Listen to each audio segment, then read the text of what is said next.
This is Winnipeg Sports Talk Daily with Andrew Hustler Paterson and Michael Remis.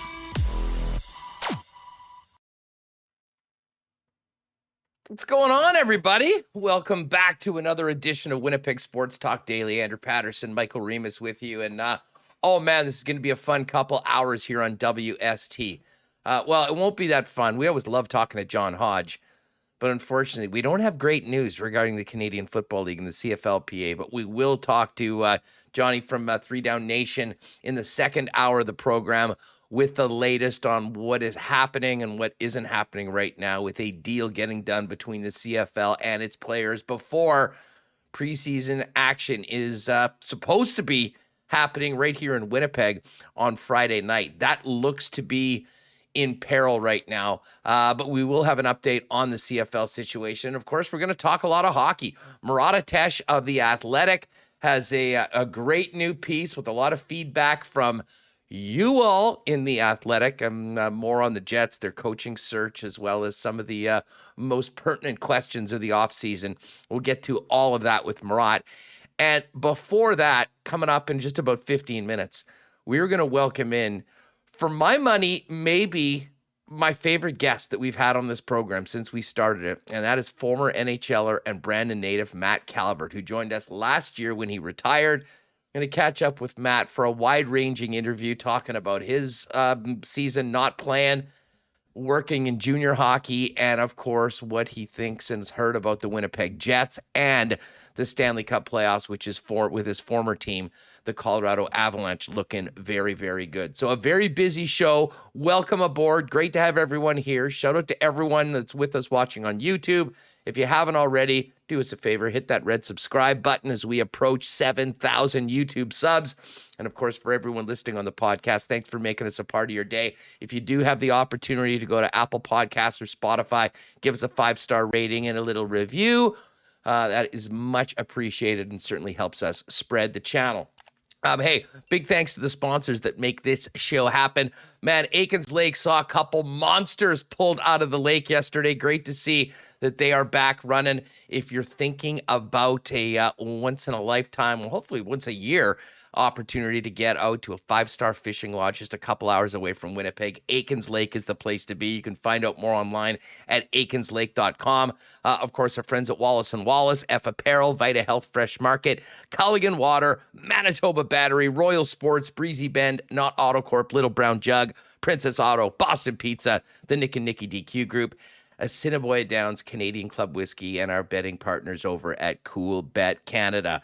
Let's get to it and welcome Michael Remis in here. Remo, how are you? It's Wednesday already. This is always these strange weeks when you have the Monday off out of a long weekend. I still haven't really gotten my bearings as to what day it is.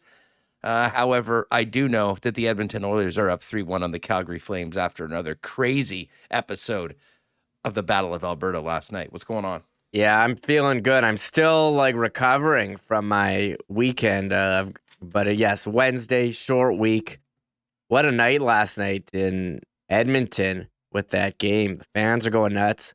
I'm ready to sit here and talk about that Rasmus Anderson goal on Mike Smith for 15 minutes. But I guess we don't need to talk about it anymore because the Oilers came back and won 4-3. The Nuge saved the day.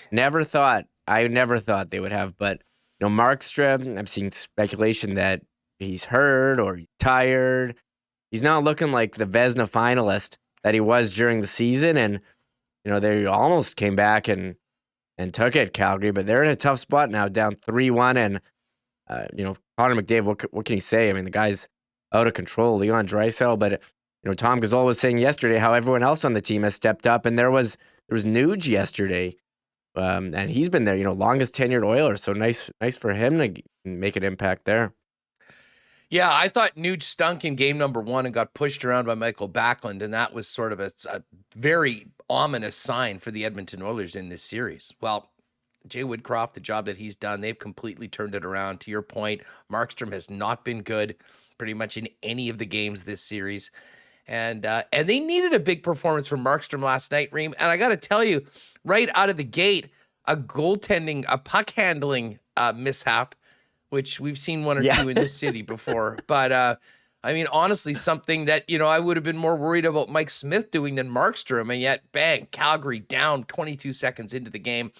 They were down 3-0 after the first period, but they did battle back. And, yeah, I mean, the goal, 130 feet in the third period of the Battle of Alberta, game 4 of the playoffs to tie the game, looked like that could have been one of the most significant, basically an all-timer for what a ridiculous goal it was. On top of it, the meaning that it had getting Calgary back on even terms. But as you mentioned, the Nuge steps up in the final, 4 minutes of the game, scores, Edmonton wins, and now the Oilers, after getting absolutely outclassed in game number 1, are 60-plus minutes away from moving on to the Final Four in the conference final against likely the Colorado Avalanche. We'll find out more about whether they officially booked their spot in the Final Four tonight. I'm ready to talk about this Mike Smith goal. I was texting friends and I forgot to change the thumbnail on our YouTube story. I was texting friends and family members saying, "Oh my God, did you see this goal?" And one guy's like, "I just tuned in. They're talking about Dan Cloutier. Someone scored from center ice." I'm like, no, not center. Behind their own blue line. What an incredible shot. First of all, this was an absolute bomb from Anderson. I mean, top corner from his own end. Well, it bounced once, didn't it? Did it? I thought it went straight. In. By the way, you look at the replay. I mean, I want to dump on Mike Smith. I think you can dump on him, but it seemed like it was just took a interesting path where it just weaved through all the Oiler players, and he didn't see it. But that is not a goal you can give up at any point, let alone a tying goal in the third period of second round game of the Stanley Cup playoffs. But the Oilers, I mean, they battled through and they won. So full credit to them. I didn't think we'd be here. I thought 5 minutes into the series, when the Flames were up 4-1 in game 1, that it was over. I was ready to shut it off. But I guess I forgot. Connor McDavid is on Edmonton. Yeah, well, as I said, they did have a number of guys step up, in particular Ryan Nugent-Hopkins, who is a big fan favorite there, has been there for his entire career, signed the long-term extension to stick around, and, maybe had his signature moment as an Oiler in the playoffs last night. All that being said, big win for Edmonton. I'm sure we'll talk more about this tomorrow. The other game in the National Hockey League last night that might be of more importance to Winnipeg Jet fans is the New York Rangers, who are back, Remo. Another big win at home. Carolina remains winless on the road in the playoffs. Perfect at home. Something's got to give, at some point, if the Rangers want to win this series, because they are going to have to win a game in Carolina.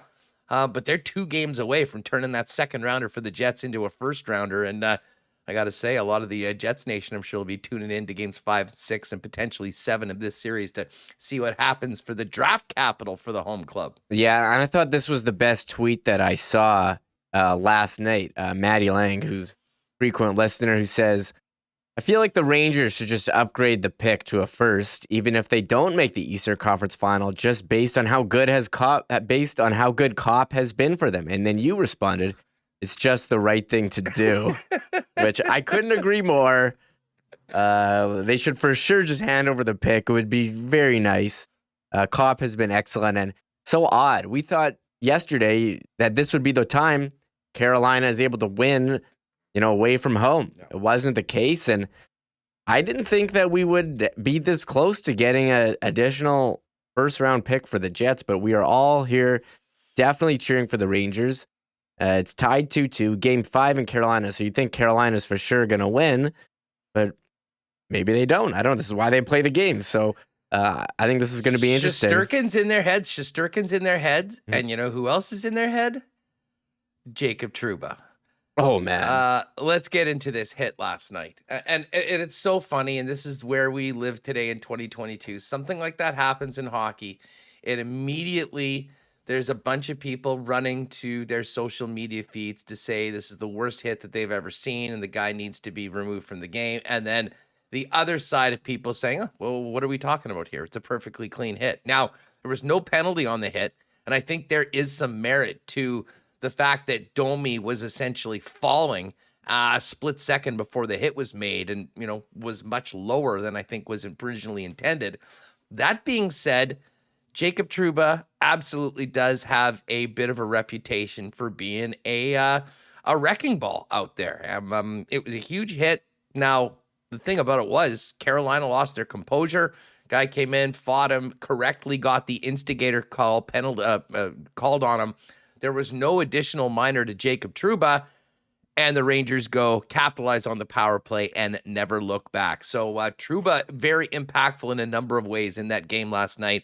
Where did you come out on the controversial hit of Trouba on Domi? Yeah, I think I've seen worse. I don't think it was that bad. I know Domi's kind of falling. I don't think there was head contact. Trouba's going. Domi, I don't know, he's trying to get out of the way or lost an edge.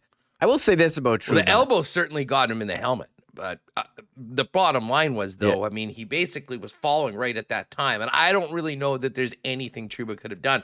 Although once he hit him, he sure did leave his feet with the powerful. I mean, he is just such a hard hitter. I'm not sure that that's anything more than just physics and momentum. Yeah, and I remember Trouba here, and he would try to line guys up over and over up the middle, and I swear he missed every time. And I would think, oh man, if he's hit gotten him, better at it. This year especially, he seems to be a wrecking ball. I don't know, years of experience, he's learned how to line guys up, but I just remember him missing guys on those type of plays over and over again. It could be wrong, but that's what I remember. And I mean, you got to watch out. He's a guy you got to watch out for, and he didn't want to be on the Jets, but to have a guy, that type of defenseman who can put, fear into other players or know, hey, if you're going up the middle, this guy's going to crush you most of the time legally. I think he plays a bit on the edge, but I mean, he's been a good player for them. And it's, there's a couple Jets making impact for the Rangers this year in Trouba and now Kopp. Well, and Kopp was brilliant last night. I mean, he assisted on the first 2 goals that got them out there. I mean, it's just amazing listening to the broadcasters talk about him as well. I mean, he's just this revelation. And listen, I mean, some people would say he's a bit of a revelation to people here. I mean, the conversations on Andrew Kopp on this program were hilarious right from the get-go. I mean, at the beginning, he was a guy that had no hands, had no offensive skill from some people in the chat. Other people thought that he was being held down in the lineup. And he did have, another very good year, an incredibly versatile role. The one thing that he's done, and he's been given the opportunity by Gerard Gallant, is to show that he can consistently contribute playing with good players in that top 6. And he has been everything the Rangers could have wanted for and more so far. And as Matt said, the Jets should be getting the first-round pick anyways, but the fact that it is part of the deal that if they do win this series, that second rounder will turn into a first, makes people that much more supportive of, I think, Andrew Kopp and Jacob Trouba in the blue shirts against Rod the Bod and the Canes. Andrew Kopp stats with the Rangers, 18 points in 16 regular season games. And you go to the playoffs, he's played 11 games. He's 10 points, 5 goals, 5 assists. And he's a player you can, he's occasionally has led the team in time on ice. He plays power play. He plays penalty kill. He's defensively responsible. He has offensive talent. He seemingly can do it all, and very solid player. And seeing comments in chat saying that, Jets maybe didn't use Kopp to the best of his ability. And, but when he was put into a situation, I thought he played well. And it's too bad that he's not going to be on the Jets because he seems to be the player that they could use as far as secondary scoring goes. So another one of those guys wearing number 91 in Edmonton, although I don't think many people would be on board for the return of him. By the way, Evander Kane is on a historic goal scoring pace right now. He's got 12 goals in the playoffs so far. I believe Reggie Leach's all-time record is 19. Evander is in rarefied air right now. And listen, he's doing it with the best player on the planet in Connor McDavid. But there's lots going on for Evander. Now, speaking of Winnipeg things, we'll get to a little bit more NHL later on when we talk to Murat. But a couple big local hockey games happening over the next few days. First of all, tonight, Game 4, as Patrolman Pete said in the chat, it really is a do-or-die game tonight, I think, for the Winnipeg Ice. They're down 2-1 in their series against Edmonton with the next two games at Rexall Arena in Edmonton against the Oil Kings. They had that lead late in Game 3. Edmonton tied it up and won it in overtime. Edmonton now has both of their wins so far in this series in OT. Huge for the Ice to win tonight. Get this thing to a best of 3 with Game 6 and 7 here in Winnipeg. And that Game 6, Sunday, 5 p.m. at the Ice Cave. If necessary, presumably, hopefully, the Ice can get a win, a minimum of one win, and bring this series back to it. But that is going on tonight. And meanwhile, out in Estevan at the Centennial Cup, I love the format of the Centennial Cup this year, by the way, with 10 teams. I mean, it really does feel like it is a big national tournament. A big shout out to the Dauphin Kings, who did lose last night in a shootout in the Battle of Manitoba to the Flin Flon Bombers. But the Kings tied for first with the game in hand on Flin Flon with 2 wins and an overtime loss in their 3 games. And they look poised to move on to the playoff round, providing they can get a good result in this final game of the round robin. So go Kings, go Ice. And hopefully we'll have some more great local hockey stories to speak about in the upcoming days here on Winnipeg Sports Talk Daily. All right, as we mentioned, Remo, Matt Calvert's going to join us. And we're going to go a little long with Matt, so we'll get into that a little bit earlier than we normally do. But before we do that, I do want to give a big thanks to our friends at Wallace & Wallace, Winnipeg's fencing and overhead door specialists, serving residential and commercial customers since 1946 with any kind of fence you could possibly need: vinyl, ornamental, welded wire, chain link, or wood. And if you need a new garage door, they've got Winnipeg's largest selection of overhead garage doors. You can give them a call at 452-2700. One of the experts will come down for a free estimate. You can also pop by their showroom at Lawson Road off Kenniston or visit them online at wallacefences.com. The gang at Vita Health is our go-to spot for great prices on Winnipeg's best selection of natural and organic supplements, beauty products, and groceries, available at one of 7 Vita Health Fresh Market locations. Not to mention some great, delicious lunch options like Vita Market salad, soup, sandwiches, and more, and great barbecue options like delicious lean bison steaks or chicken. They've also got a fully shoppable website right now, so you can buy online or schedule a delivery with Instacart. Visit them over at myvita.ca or pop by any of their 7 Winnipeg locations, including the newest store in Linden Ridge, and online at myvita.ca. As we mentioned that Remo was all done up in his F apparel suit, looking good at his wedding on the weekend with some friends. Weddings are back, events are back, parties are back. And maybe you're still realizing that that suit that you last wore pre-pandemic needs an upgrade. Don't go anywhere else. Talk to the guys down at F. Custom-made suits for men starting at just $400. And it's a great time to get out there right now, as all of their new summer styles and fabrics are in.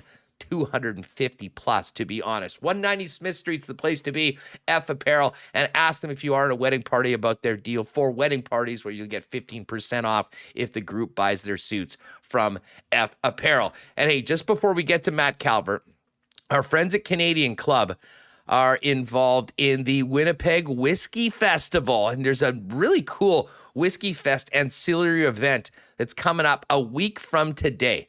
And it's down at the Manitoba Sports Hall of Fame at the Sports for Life Center between 7 and 9 p.m., presented by the Manitoba Liquor Marts. It is Bourbon Against the Grain, the story of Maker's Mark. One of the distillery diplomats has experienced as a world-class bartender and hospitality consultant. He'll be there to lead you through a tasting of history From whiskey to America's spirit, bourbon, and into the present with the latest innovations of wood finishing. So head on over to the Liquor Mart's website. You can look at some of the Whiskey Fest events, but that is next Wednesday, $40 event, 2 hours, 7 to 9 p.m.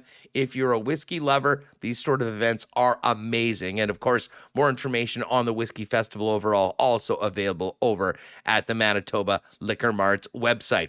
All right. Murat coming up. We'll talk plenty of Jets with him. John Hodge on the stalemate, at least the current stalemate between the CFL and the CFL PA. But really looking forward to this next segment. One of our all-time favorite guests, Brandon's Matt Calvert, returns to Winnipeg Sports Talk right now. Matt Calvert, what is going on? It's great to have you back on the program. It's great to be back.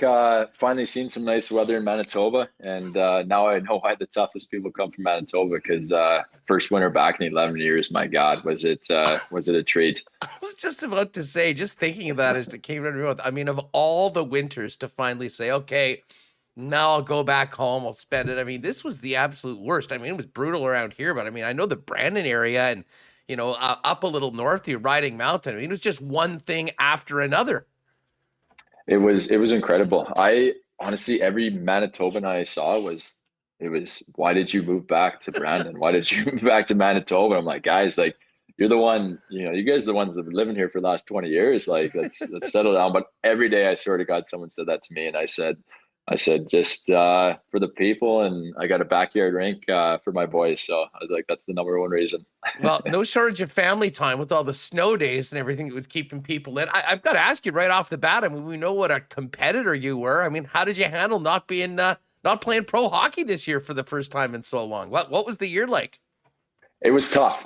It was about 10 months of rehab. So you add that into the equation of kind of sitting on your butt and not doing much. So lots of pain when you're dealing with bone growth in your back. It can be long at times, and you have to rehab. You have to push it, you know, to a certain level. So, and then at the same time, I have 4 and 6-year-old boys, and trying to keep up with them on the backyard rink. And that's, I kind of mentioned you before the show, the one thing I missed the most was competing. And you know, I would try to watch hockey, and it's just, you want to be out there so bad. You're like a kid in a candy store watching. And I eventually got to skate with the old timers, I would say around March, April, and finally got to have some fun again. And now I've hit the links when it's not snowing or raining in the last few weeks here.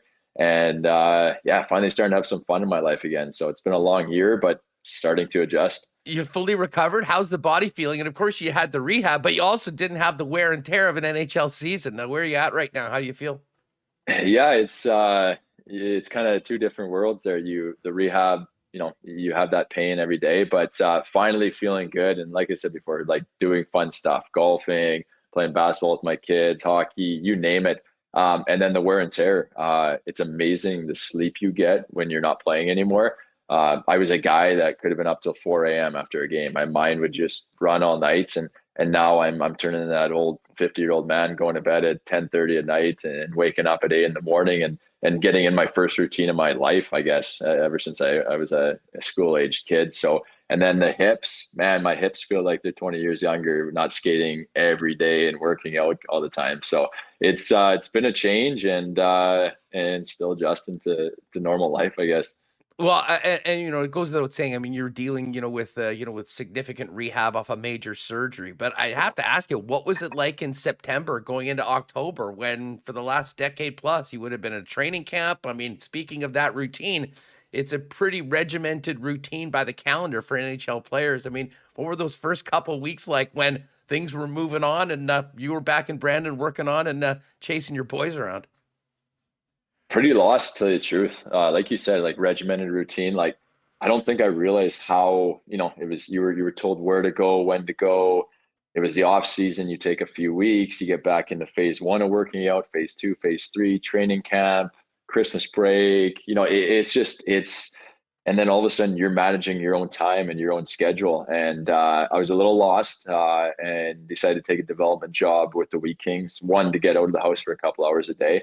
My kids are in preschool, kindergarten, every second day, I believe it was. And, you just need to keep that sanity and get out. And that gave me a coach's room to go to, be around a hockey team, and kind of ease the transition for me. So I did get my fill of hockey. Obviously going to mostly every weekend game and watching a few minor hockey games around the city. But yeah, definitely a transition. But like I said, starting to figure it out now. Well, that's really cool to hear. I mean, just, being part of a team and being a group. And in this case, a coach's group with Donnie McGilvery, a great friend of ours. I mean, a heck of a coach as well. Tell us about the opportunity, how it came together, and what you were actually doing with the Wheaties and how you enjoyed the first year moving on from being a player into the other side of the game. Yeah, so it was technically called development coach. And for myself, I wasn't able to get on the ice till January with the kids. So that was tough. I was standing on the bench during training camp and practices and trying to create relationships with the guys. But like for me, if you're not in that grind of the practice and they make a mistake in the defensive zone, something I can maybe help with, kind of relieve Don and the other assistant coaches when they're worrying about, more about the systems and how the drill runs. Working on skills with them after. I was always that guy right from my junior days that I would stay out on the ice as long as I could, work on my game, get better, try to develop myself. And so that's what I eventually got to in January, started to feel closer to the team. I was fortunate enough to get on the bench for 2 games. Unfortunately, Mark Derlego, or one of our assistant coaches, had COVID. I actually got to see Winnipeg and Edmonton get a coach against them. And what a difference. That was probably the closest feeling I had to playing since I retired. I was kind of the eye in the sky before, sat up in the press box during most games. And then I'm on the bench and I found myself chirping these 16 to 20-year-old kids as I'm a middle assistant coach doing nothing. And I was fired up after each game, but I got to work with Don McGilvery. Obviously Winnipeg knows him well. I just had a conversation with him and the then GM at the time, Doug Gasper, just about an opportunity. And it was going to be very part-time. And I kind of turned it into more of a full-time gig when the team was home and tried to watch road games on WHL Live. And Donnie was great to me. We would often talk a lot about, our team and dissecting players and as well as the other assistant coaches, both young guys. I knew Mark Derlego before, grew up real close to him as kids and then played a little bit of hockey with him. And then Dan Johnson was our other guy. And just a good young core of assistant coaches with an older grizzled vet and Donnie McGilvery. So we had a blast. I think we learned a lot from each other, and yeah, it was a great transition year to be a part of the Vikings.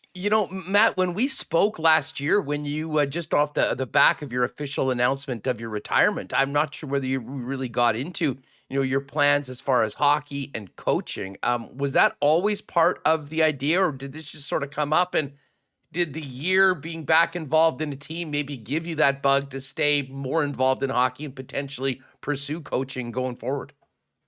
Yeah, honestly, I wasn't sure. I always had interest in management. I had interest in coaching. I had interest in, I guess all avenues of the game, and it's what as a hockey player. I always had some interest to do something else as well, and I got to see coaching firsthand, and the travel doesn't really appeal to me at this time in my life with my kids being so young. It's those guys grind. They little different than that NHL charter, huh? Oh man, like I was the guy when I played junior hockey in Brandon. Like I grew up in Brandon. Like my first flight in my life was when I went to the NHL Combine when I went to Toronto. Okay, so like I was a prairie boy and I was used to travel. You want to go anywhere in the prairies, you're 2 hours at least to any relevant city. Winnipeg, 12 hours to Calgary. That's all we really got going for us around here.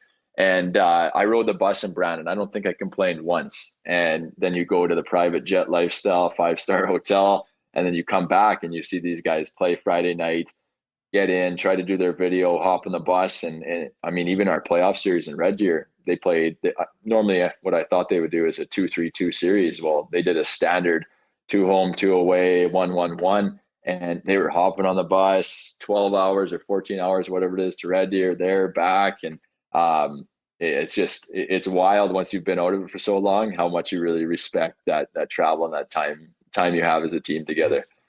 That was maybe the greatest Manitoban answer ever, saying there's no significant city. You go from Winnipeg and just skip right over Saskatchewan and go straight to Calgary.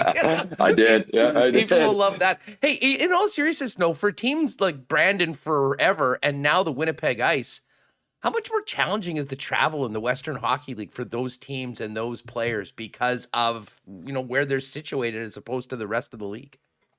Well, I think a good example is when you go to pro hockey and you talk to the OHL guys. The QMJHL has some travel depending where you play, but the OHL guys, like you'll tell them your story of like, hey, this is our division: Regina 3.5, Moose Jaw 5, Swifty 5.5, 6, whatever it is, Saskatoon, PA, you name it. It was they literally would look at you and be like, you're driving to Prince Albert 7 hours, and then you're driving back that same night and arriving at 5 a.m.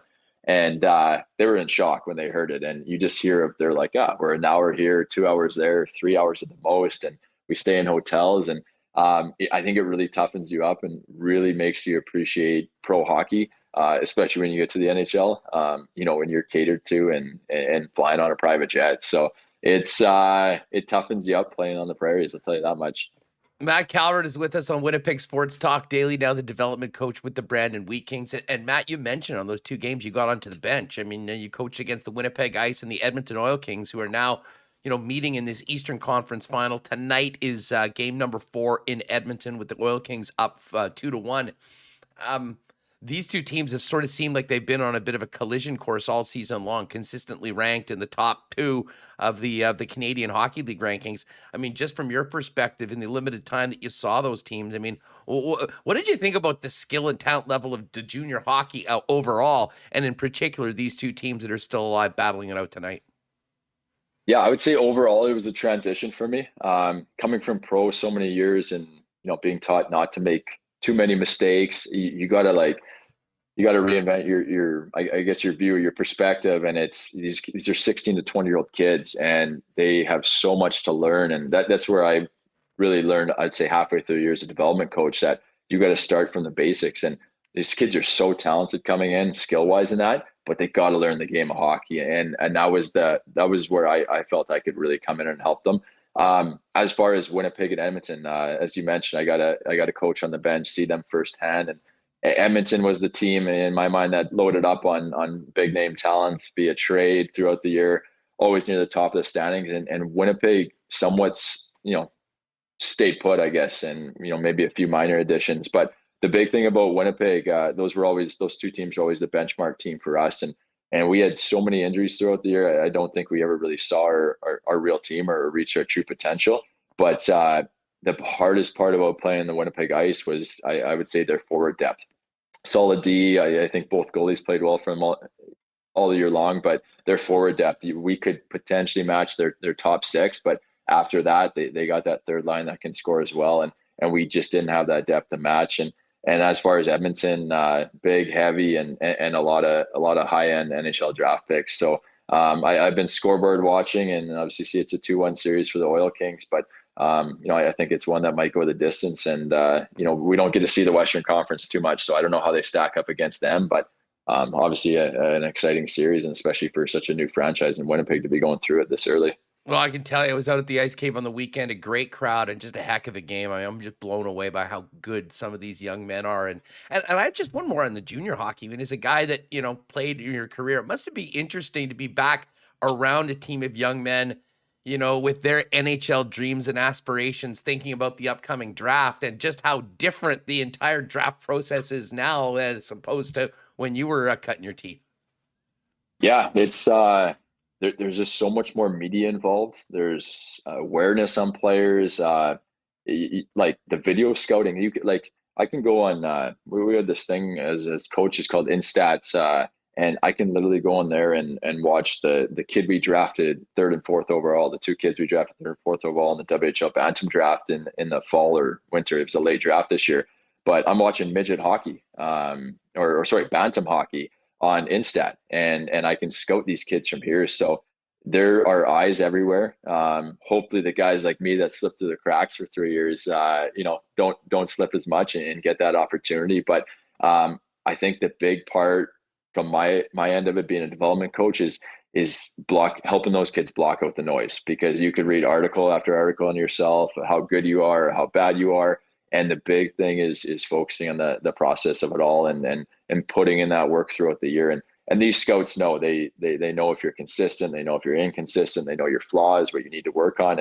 And and they're 17-year-old kids. Like, it's a young age to get drafted at, for the most part, 17. And yeah, it's but at the same time, it's exciting times. And I remember my draft year at 18, and it was just a grind right till the end. Like, try to put out as much as you can and earn the highest pick possible. And it's a lot of fun. It's a lot of fun to be a very small part of it, seeing these guys go through the process. Matt Calvert is with us on Winnipeg Sports Talk Daily. Got to ask you about the National Hockey League's Stanley Cup Playoffs. Hey, before I talk about that, I mean, I knew you were basically busy with the Wheaties, but you paid attention. Obviously, being here in Manitoba, I'm sure paid attention to the Jets. I mean, just thoughts on their season. I mean, high hopes early on, a disappointing end, a coaching change, and really did seem, I think from anyone that listened to the Winnipeg Jets, all was not right overall as a team going forward. I mean, just any thoughts to the disappointing season Winnipeg just had, and of course, a huge decision going forward with their next head coach? Yeah, so obviously we chatted earlier about it. Coaching change. I know Paul Maurice is a very well-respected guy around the league. And then in comes Dave, and Dave actually rented my house in Brandon. That's how I got to know him. Our seasons mismatched, which was perfect. I would leave to Denver. He was here to coach in Brandon, and then they'd be gone in the summer. And what a great guy. The small amount of time I got to meet him, he seemed like an awesome guy. They speak the world of him here in the Wheat Kings organization, and I got to hear a lot of secondhand from Don McGillivray, Mark DeLego coached with them. Dan Johnson is a close family friend, our other assistant coach. So I heard a lot about the Jets, dissecting it. Different players popping up in the media here and there, and I've been on teams that have gone through that, and media will question culture, they'll question players, whether they want to be here. And I think the big thing is you can turn things around in one season, the NHL, and speaking to their fan base, it's, whether that's moving a guy in or out, or just getting a new voice in the room, or whatever the direction they decide to go, things can change fast. And, that's why we love the fans, because they're so passionate, whether it's positive or negative. So, obviously not their best year, but I'm an Avalanche fan still, and haven't found myself cheering for the Winnipeg Jets yet. I will work on you, but listen, the Avalanche, you got some tight ties there, of course, and high expectations. Hey, we talk a lot about culture, and I mean, it's a word that's thrown around, and certainly some of the players themselves talked about needing to build one with 4 games left in the season, which was somewhat concerning if you've been watching it. But when you think back of your career, what was the best team culture, if you will, that you were a part of, if you can remember, and what made it that way? Well, definitely Colorado, but I'll touch a little bit on culture. I'm not sure I got to this last time I was on the show, but Columbus Blue Jackets, I get drafted there, get my one-way contract, get my foot in the door, and become an NHLer. And the message every year, culture. We don't have a culture. John Davidson came in, his saying in the media, brick by brick. We got to build this thing brick by brick. And he was right. You can't just trade for culture, right? It's how you do things every day, day in, day out. John Tortorella came in, and if you're a franchise in need of a culture change, and the GM, the owner, believe in John Tortorella, that type of coach can really do that. And he did. He instilled, he brought our standard of work ethic from here to here within 1 to 2 years. Accountability. A lot of times the top players, the Mark Scheifele's, the Blake Wheelers, might not be held as accountable as the bottom 6 guys. But John Tortorella, I saw him get in a yelling match with my good buddy Cam Atkinson in the room. It was pretty funny because they're both about 5'7" tall, and they're face to face, and I'm sitting across the room. It was in between the second period in New Jersey, and I'm almost dying laughing. Torts is telling him to take his shit off, and Cam saying, "I'm not taking my shit off," and they're going back and forth. But that right there, it sends a message to the rest of the room, just that, hey, Cam was probably our leading scorer that season, and if you don't want to show up for 2 games straight, well, in Torts' words, I'm going to pipe you. And he tried piping him, and that's the big thing. But when I got to Colorado, the culture just bled down from the management down. Joe Sakic obviously knows how to win in this league, and obviously the superstar he is, and Chris McFarland, assistant GM, to Jared Bednar, who won in the minor leagues, and And then you get to the players and a Nathan MacKinnon, and a lot of these guys are on the same page, but Nathan MacKinnon wants to win from day one of training camp to the last day of his season. It could be a practice in January after we played 3 and 4, and you miss a pass to this guy, and he's expecting perfection out of everyone. And to me, that's culture. It's competitive push within the room. The coach can yell all he wants. He can say what he wants. Management can threat all they want, trading guys or doing this and that. But at the end of the day, it's in that room, and it's the leadership. And that's one thing in Colorado with Landeskog, MacKinnon, even Makar at such a young age, just all professionals. They eat like professionals. They train like professionals. They sleep like pros.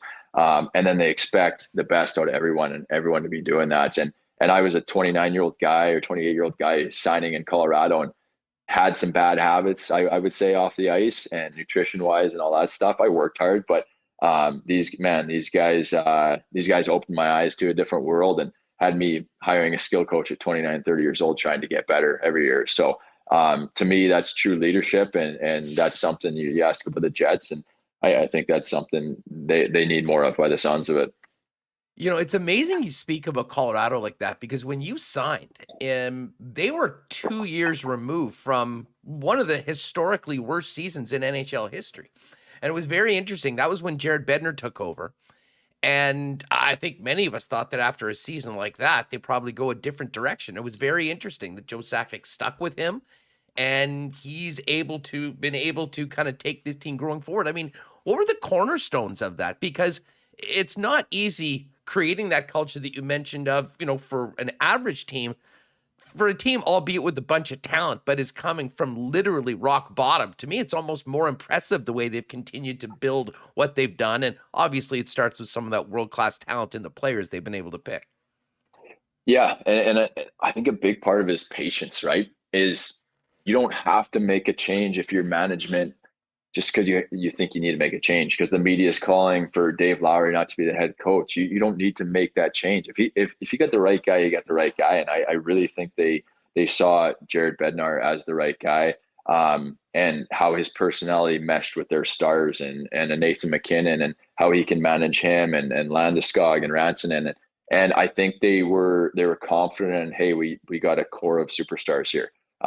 Still young too. A lot of people expect Matthews and Martyrs to win 3 years ago, right? And they're still young, and not everyone can be a Crosby Malkin who won at such a young age. And that's what every superstar is measured against now. Draisaitl, McDavid, they are, Gaudreau, I guess Tkachuk now. Can they get it done in playoffs? And if you don't, like, one team wins every year, and everyone else fails essentially, right? And the big thing with Joe that I noticed was how patient he was. He'd been through it before. There was no knee-jerk reactions. Obviously, a terrible season. Bedsy and his coaching staff got another year or two to show what they got and show what they can do. And then when I came in as a free agent, they were pretty honest with me. We got our stars, but we don't have our depth yet. We got a young Alexander Kerfoot. We got a JT Comfort just starting to come on the scene. Tyson Jost at the time, I believe they drafted Makar or maybe that year, and they knew they were a couple of years away, and they were okay with it, and they weren't making any crazy changes. They wanted to build from that day, and that's the kind of feel I got from them, and that's something I really learned. You don't always have to make a crazy change to change things. Sometimes patience and being in a market like Colorado, the fans do expect a lot. But it's not like a Canadian market. And I think sometimes that outside pressure in a Canadian market, can force management or coaches to make wrong decisions at times. No, it's a great point. Matt Calvert's with us here on Winnipeg Sports Talk Daily. I know you've been paying attention to the Avs. Man, they look good right now. Just thoughts on how they looked in the playoffs, and in particular, how Nazem Kadri basically owns the city of St. Louis, the entire St. Louis fan base, and what he's done, the impact that he's had in this series so far. Yeah. First off, on the Avs, fun. Like someone asked me, like, what's it like? What? Like, fun to watch. Like, try playing in that. That is, I felt like I was a kid playing minor hockey again when I went there. Just the leash, I guess, that a Jared Bednar gave a bottom six guy like myself. And when I say that, I'm not out there trying to toe drag or do some fancy stuff. but he wants you to be creative. He wants you to be your best self and instill confidence. I kind of go back to the story. The year we made playoffs and upset Calgary as the 8th seed, and they were the 1 seed. We lost 21-25, and I'm sitting there. That was probably halfway, 3/4 of the season. I'm sitting there saying, like, come on, Bedsy, like, skate the hell out of us here, like, rip into us, sit someone, do what you got to do.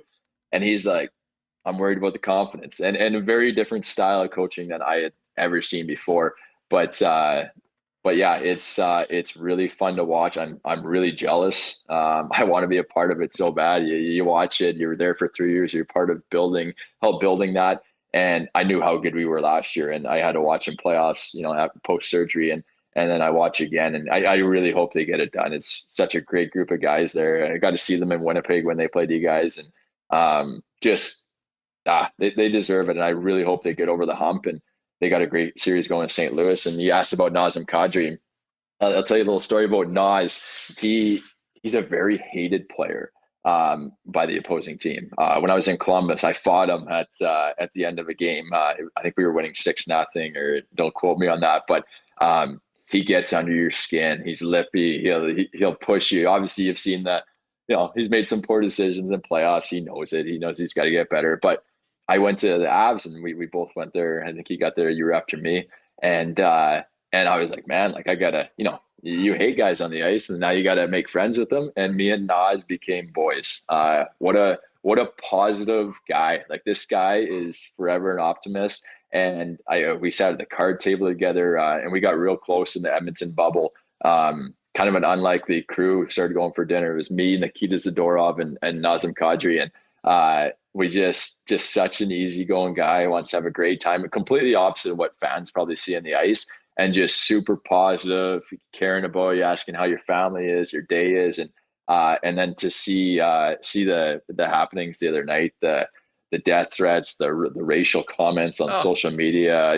We have my wife has his wife on Instagram or social media, and it's absolutely sickening. And I watched that game, and I had like goosebumps watching it, like a hat trick. And what an ending to a terrible situation.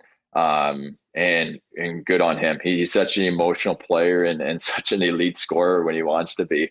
And just so happy to see it happen after all that negative energy thrown his way. Yeah, no, I'm glad you said that. I mean, we talked about it extensively yesterday. I think everyone needs to stand up and call that out for what it is, which is garbage. It's got no place in the game. It's got no place anywhere.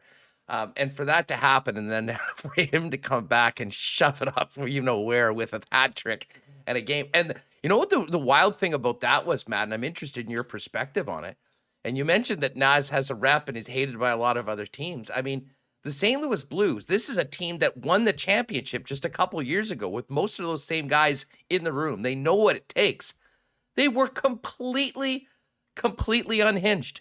They weren't thinking about the game. They took terrible penalties. And I mean, their lack of discipline and their bloodlust, whatever you want to call it, ended up costing them arguably a game that could have got them right back into the series. And now they're facing elimination heading to Denver. Well, what makes Naz so valuable is, like I said, he can be very hated. Like, I wanted to fight him at a 6-0 game. It's and I pulled up that fight off for him because I think I knocked him down with one punch, but he must have blew an edge because I don't punch that hard. But it all stems back. I don't know if you remember the fall kit last year, and obviously one Naz would like back, and I think he wants to be physical at times, and just it was a pretty dirty play. So he got under their skin, but guess what? Like, he's got the focus on Nazem Kadri, and as an agitator and, obviously a skill guy as well, like, you are doing your job to perfection, because now are they worrying about Nathan McKinnon, and are they worrying about Mikko Rantanen, Cale Makar? And, I know Naz is the guy scoring right now, but it just it makes them hyper focused. It's similar to Evander Kane in Edmonton. If he's got Calgary worrying about Evander Kane, then guess what McDavid and Draisaitl will do? They fly under the radar and they get to do their thing, right? And as Naz being a second line center, that is a huge asset. And like you said, he's got St. Louis off their game, undisciplined. Perron chasing him after he's already bumped into two guys. It's just I love the agitating role, and Naz plays it to perfection. and just has to walk that fine line of not crossing the line. And he's done that so far in the playoffs this year. Matt, this is so much fun. People are loving it in the chat. We, of course, love your having you on the program. And hey, I mean, I know you're getting into the coaching gig, but if you ever want to do some more NHL analysis, we've got a spot for you literally anytime. This has been great. And who knows? I mean, if your boys keep rolling and can move on, maybe we can do this in a couple of weeks when we get closer to the ultimate prize if the Avalanche are still going. Yeah, I would be more than open to coming on. And this year was actually, I never touched on this, was a one and done coaching gig for me. I really enjoyed my time at the Wheat Kings, got to see that side. But I am starting a sports agency with a local Winnipegger by the name of Joe Calajuri. We'll be calling ourselves Cal Sports Management. And we're already representing a few local Manitobans. And we hope to really hyper focus on the Manitoba area and spread out into other regions after that. And I'm really excited about the next phase of my life here. This is awesome. And of course, we know Joe. I mean, great former player, a goaltender. I mean, how did, just quickly before we go, how did that come up? And when you guys actually do launch it, we'll get you back on and kind of talk about it all. But just tell us about how this developed. Yeah, so Joe, I kept in touch with Joe. He was my junior goalie for about a year and a half. And I think we shipped him off to PG. I don't know if he pissed off Kelly McCrimmon or what, but and then he ended up in Dauphin. But we've always been super competitive. He's the guy I hang out with, and we could talk 4 hours and we haven't even covered half the things we want to talk about, right? So we kept in touch. He started to get into the sports agent game. Colin Wilson, another former Winnipegger, I sat beside him in the Avalanche room, and I said, "Hey, Joe Calajuri is getting into the agent business." He gave him a shot. He was his first NHL contract, and then I actually hired him at the end of my career, hoping to get another deal before I had the career-ending injury. And I sat here all year trying to figure out, what do I want to do? And I mentioned coaching and the commitments, and you're committing to other kids, and I really wanted time for my family, and I was very pro player. They would, coaches break down players, that's their job, but I always found myself sticking up for them, trying to develop them, and just make them better every day. And I just thought, what a great relationship this could be. Me and Joe would always kind of throwing it around, and nothing serious ever. And with him being a lawyer in Winnipeg and having that business side to him, and then me having the experience and going through it all, I've gone through the Western League. I was a late bloomer. I played 3 years of AAA in Manitoba. I played in the American League for 120 games, and then the NHL for 10 or so years. So I just figured what a great team we can make, and we've already started the networking, started the calling, got a few clients. And really going to try to focus on Manitoba and have some fun with this. Matt, congratulations on that. That is fantastic news. And I know that'll be an amazing resource and opportunity for many young Manitobans to hopefully lean on you for all the experience that you have, and obviously what Joe's doing as well. We'll definitely talk more about that on your next visit. All the best with that. And thanks so much for doing this. Always a pleasure having you on the program here in Winnipeg. I have a lot of fun with it. Thanks for having me. Oh man, what a conversation with Matt Calvert. Definitely a early ballot WST Hall of Famer. We had such great feedback from his first visit with us when he retired last year. Great to have Matt back on the program, and we'll certainly wish he and Joe Calajuri great success with the upcoming sports agency. And we'll look forward to have Matt on the program as well. We are going to stick with some hockey, but CFL fans, do not fret. Bottom of the hour, John Hodge from 3 Down Nation will pop by. We'll get the latest on what is happening between the Canadian Football League and the Players Association, and find out whether we're going to be going to IG Field on Friday to watch some preseason Canadian football. Hey, just before we do that, a big thanks to our friends at Culligan Water for their great support of Winnipeg Sports Talk. 65 plus years in the business, hydrating Manitobans with pretty much everything you need. Water softeners, filters, bottled water coolers, whole home systems, drinking water systems, and citywide water delivery services, as well as commercial and industrial water products and solutions. Whether it's for the home, the cottage, the business, they've got you covered. Visit them at 1200 Sargent Avenue or find out more online at drinkculligan.com. Donnie and the gang at Manitoba Battery are working a little overtime for all of you. Great news. Manitoba Battery has their special spring and summer hours where they're open until 8 p.m. So you can shop local, you can save money, you can save time, and you can get the best price on any battery you need for whatever you're getting up to this summer. They're at 1026 Logan Avenue. Best bet, though, check them out online at manitobabattery.com. Give them a call at 783-8787. They can get everything ready for you for a quick and easy pickup up until 8 p.m. right now over at Manitoba Battery. Had a good time with Greg and the guys from Royal Sports last night watching the Battle of Alberta. Busy time over at Royal right now. More and more spring and summer inventory continue to come in, including a massive selection of bikes. And we know how tough it's been to get bikes over the last couple of years through the pandemic. Royal has an incredible selection, which grows by the week, not to mention a newly expanded soccer section, softball, baseball, fitness gear, and more. And it's still the reigning heavyweight champ of all things hockey as well. Pop down and see him, 750 Pembina Highway, and on Instagram at Royal Sports Pembina for the latest merchandise drops and sale information. And hey, I do want to give a quick shout out before we bring Matt in to our friends over at Breezy Bend.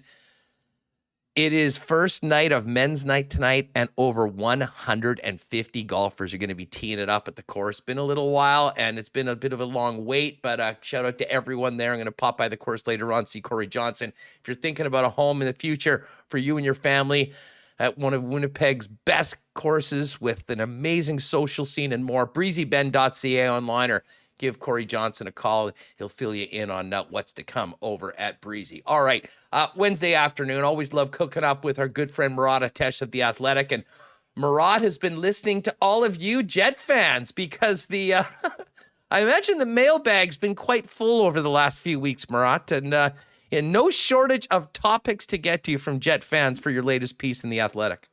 Yeah, it was a scorcher. I've thought about this before because I changed how I do mailbags, right? Like I used to do it where I would go through and I would handpick the questions that I thought I could do the best research on, or maybe people weren't talking about. And then I realized I spent like 3 hours every mailbag just choosing questions, and that was kind of a waste of everybody's time. So then recently I put it to everybody, ask the question you want, go through, like all the questions that you like, and then I go through and I just sort it by how many people liked everything and I answer them. And it is clear that this conversation about Winnipeg Jets dressing room conflict, is there conflict? What's wrong? Is there anything wrong? Especially, I know you guys talked about James Patrick's comments on the show when those were fresh.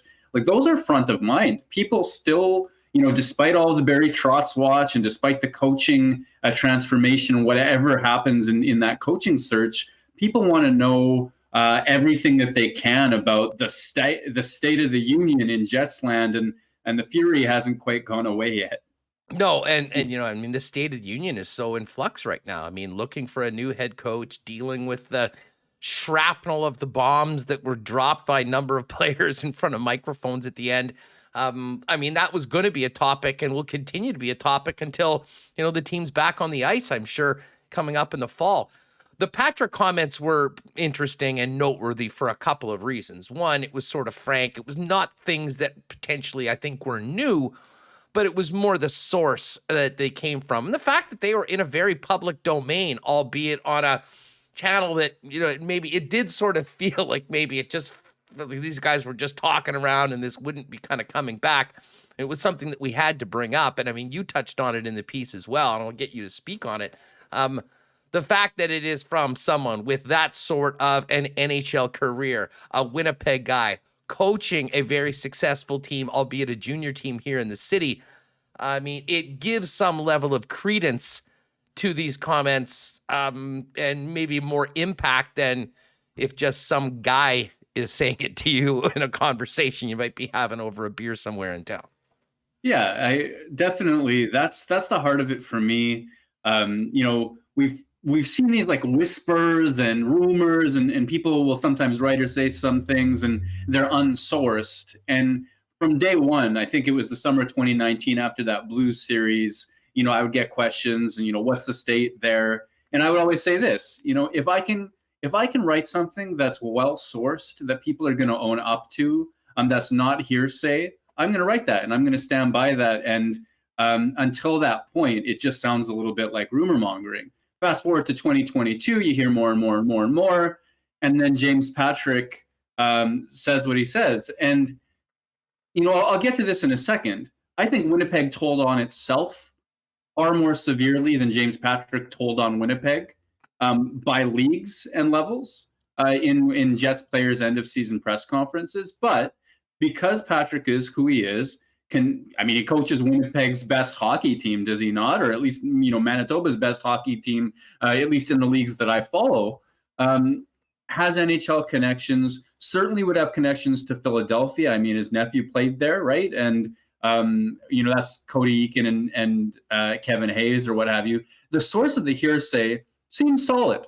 It still is hearsay, it sounds like, but it seems like solid stuff coming from a position like that. Of course, Patrick's one person. I'm one person. You're one person. We're all here. We're all doing our best in this sort of thing. But his official title lends some credence to it, I think. And for a lot of fans who have seen rumors, who have wondered why, why the team has not had success, and you sort of, from a fan perspective, you try to fill in the gaps. Like it must be that there's something wrong. Well, that would validate that to you. I'm sure it would. And I think that was one of the reasons why that segment spread like wildfire around the internet, because like you say, it had the vibe of buddies talking. And yes, the video camera was on, and yes, the microphone was there, but maybe this wasn't the most, media savvy moment of somebody's career. I'm sure he regrets it to a certain degree because of how much it blew up. It felt like talking. It was a podcast. And I think that sort of blew up. I think fans needing something to validate what they've thought, or at least for the group of fans who feel that way, that was a big deal. But then for me, it's like, okay, so he said that. So these two players, Cody Eakin, who in my mind is an end of the roster player, though somebody pointed out to me he was treated like a second line center or a third line center when he was here, or Kevin Hayes, who was immediately shunted to the fourth line despite being a much better hockey player than that. I was kind of thinking to myself, well, if anybody's going to be disgruntled about Winnipeg experience, it's going to be those guys. At the same time, fast forward and think about what Kyle Connor said about culture, never too early to build culture. What Paul Stastny said about the selfishness of players. What Blake Wheeler said about not everybody playing a 200-foot game, commitment to offense over defense, right? Like the fact that Winnipeg Jets would step in front of a public microphone and even say a fraction of something as severe as the locker room is divided. And that fraction to me is we don't play the right way. Not everybody's pulling on the same rope. Some players don't play with respect. Like that is so much more meaningful, because if they're saying that, that's tip of the iceberg stuff. That's the end result of so much internal conflict to the point where people are frustrated and fed up, and now it gets out. So, I try to convey in this mailbag all of that, plus my own perspectives. Clearly something's going on. The exact specifics, is it how Patrick lays it out? Is it how any individual person has laid it out so far? I don't know, but there's conflict within the Winnipeg Jets dressing room. I think we can reach that conclusion at this stage. Well, for sure. And I mean, as you said at the end in that final line, I believe it must have taken an awful lot of internal contract for the Jets to have called themselves out as badly as the season ended. I think it's a great point. I mean, it was noteworthy because of the way it was said and who it was said.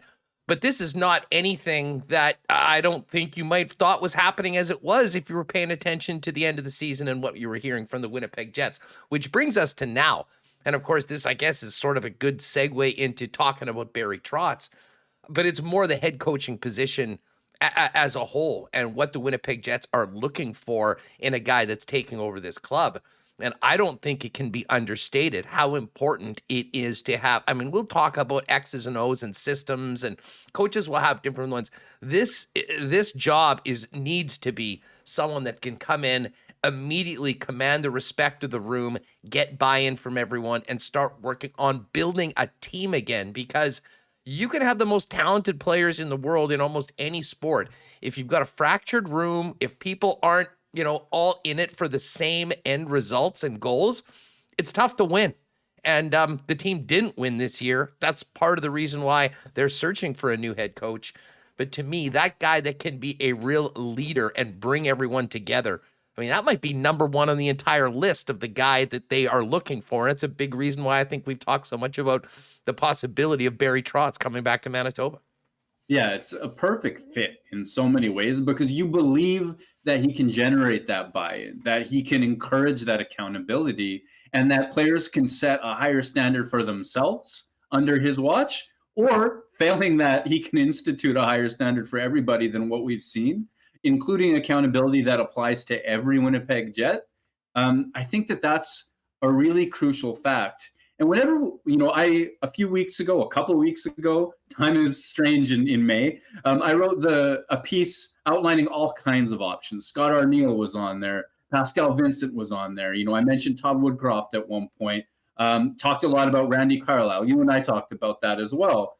And whenever you post a list like that, there's one of the immediate responses from a subsection of fans, a smart subsection of fans. They say, well, why all these retreads? Why all these guys we've heard of a million times before? Why not Rickard Gronberg from Sweden? Why not some junior coach on the up and up? All that sort of stuff. Well, those types of coaches can solve hockey problems. I don't doubt it. Those types of coaches have probably new insights, and I don't doubt that those things would bring a tremendous amount of value to an NHL room.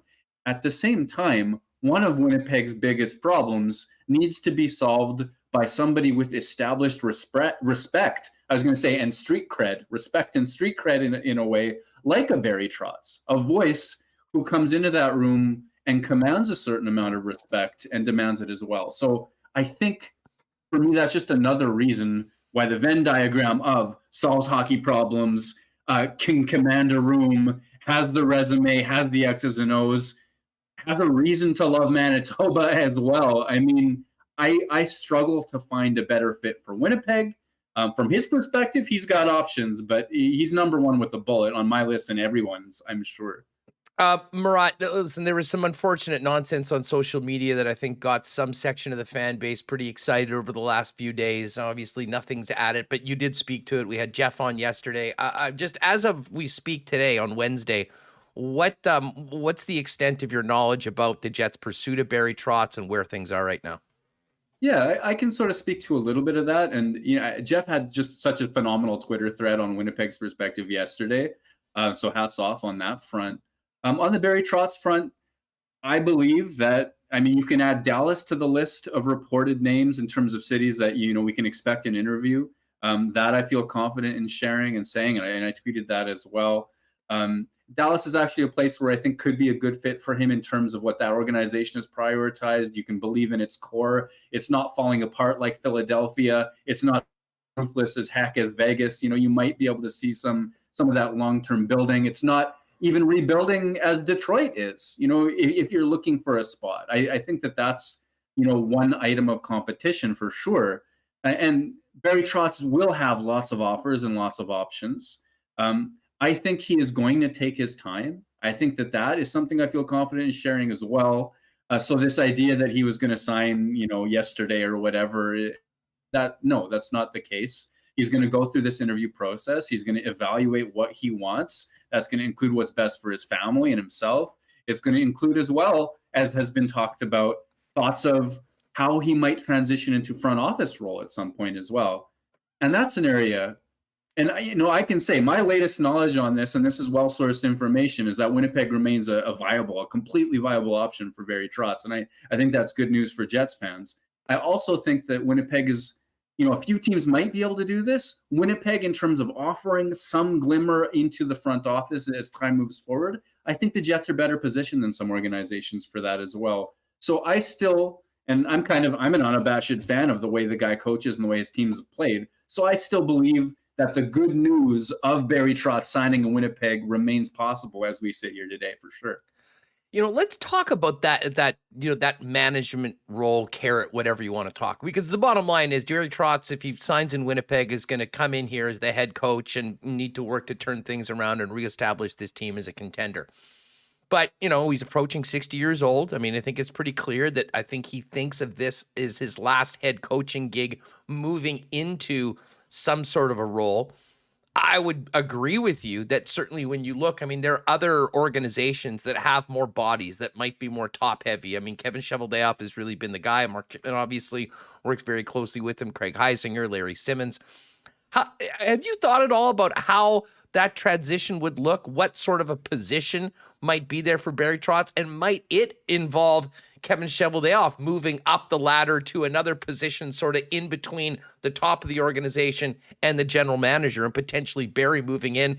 Or would it be more of a complementary role working with Chevy on a number of aspects, both player personnel and operating the hockey ops?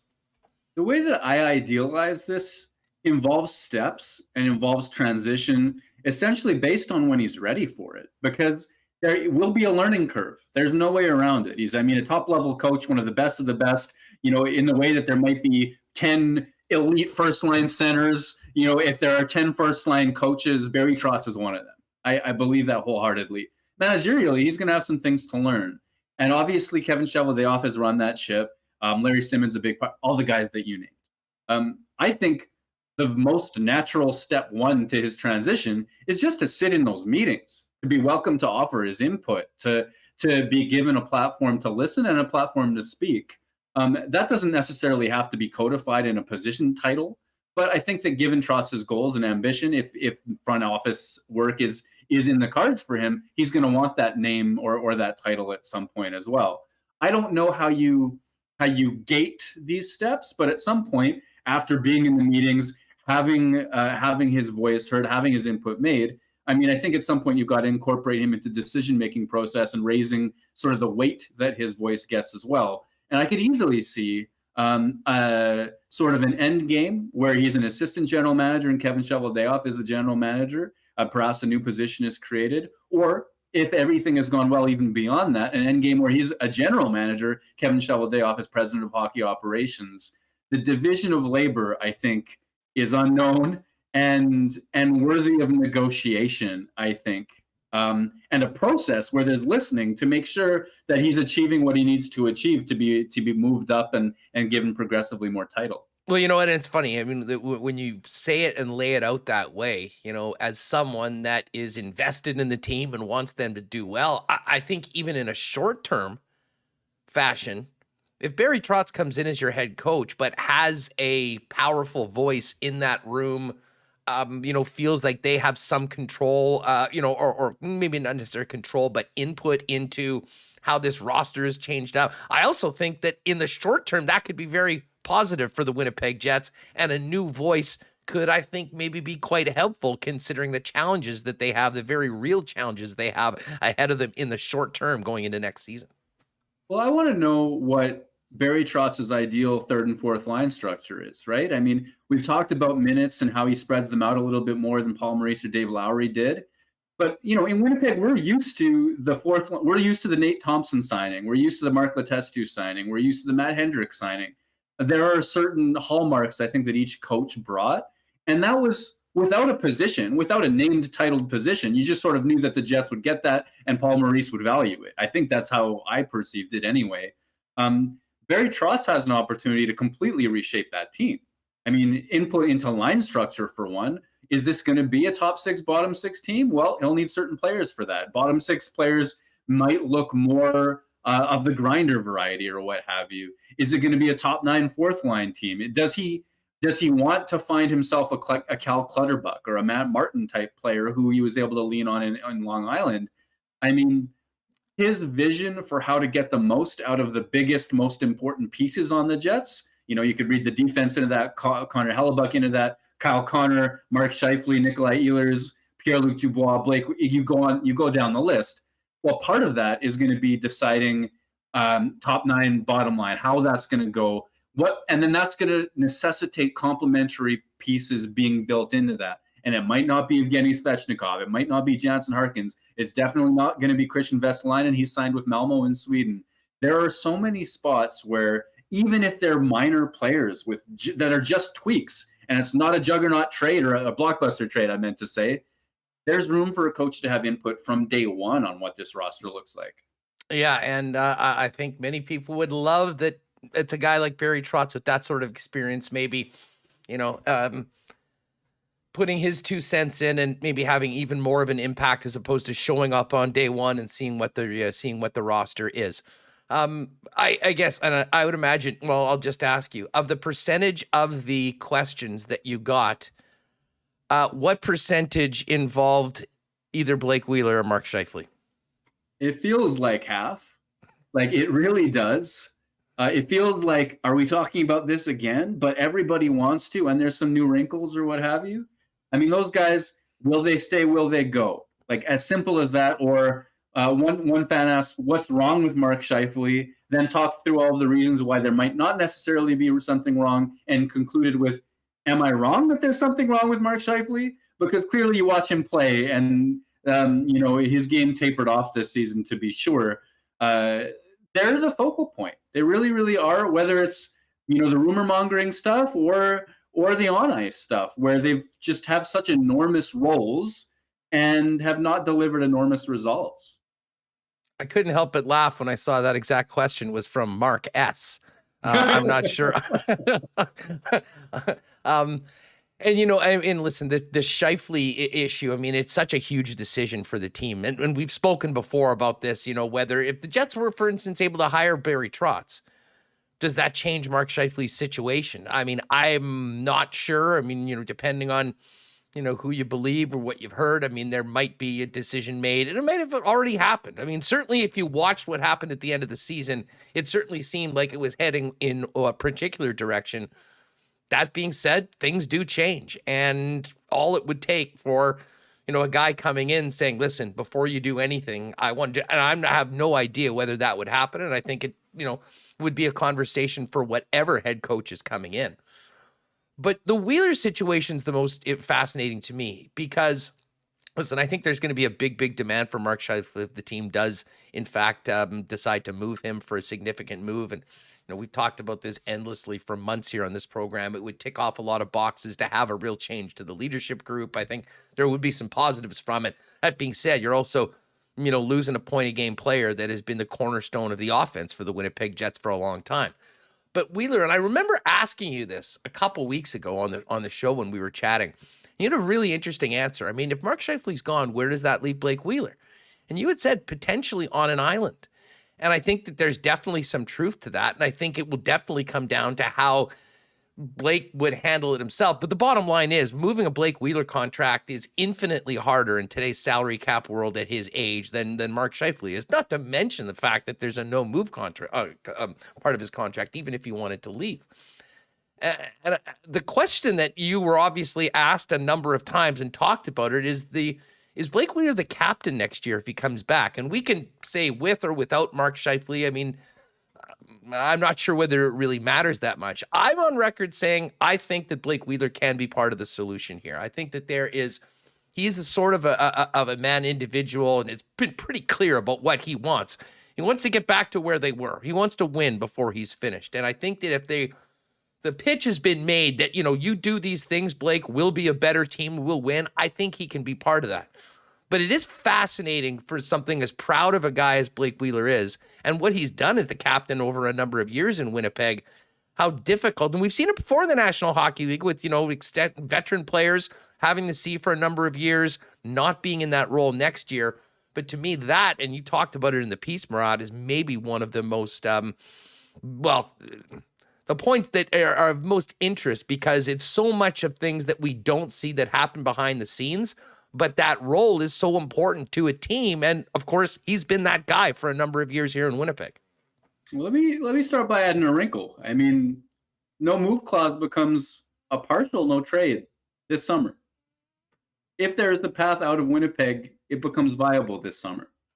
I don't think that's what's happening, but let's say that he does end up on a Scheifele-less island, or an island without Paul Stastny, or the type of veteran presence that he's predominantly integrated with.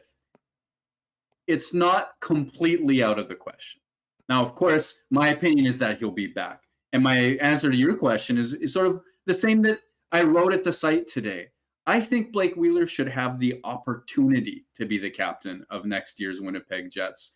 And that's a political answer, and I word it exactly that way because, like you say, there's so much we don't know. I'm like you. I believe Blake Wheeler wants to win above all else. I believe that that could be an extremely valuable thing to next year's Winnipeg Jets. If, like he told me in our one-on-one that I referenced many times, we had such a phenomenal in-depth conversation. Well, he told me that, he knows he's on the back nine of his career. He knows there's going to be a point in time where he needs to give less so the team can do better, because winning is all that matters to him. And I believe that.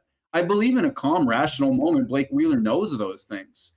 But you get your back up against the wall, you lose a few games, you have a bunch of different people with different ideas of how to start winning games, and now that's a stressful situation. And is Blake Wheeler capable of leading from the middle of the room or the back of the room, which would be more befitting of his stature as a player at this stage on the ice? Can he elevate those drivers, those Connors, those Ehlers, those young players who are really generating results for the Winnipeg Jets?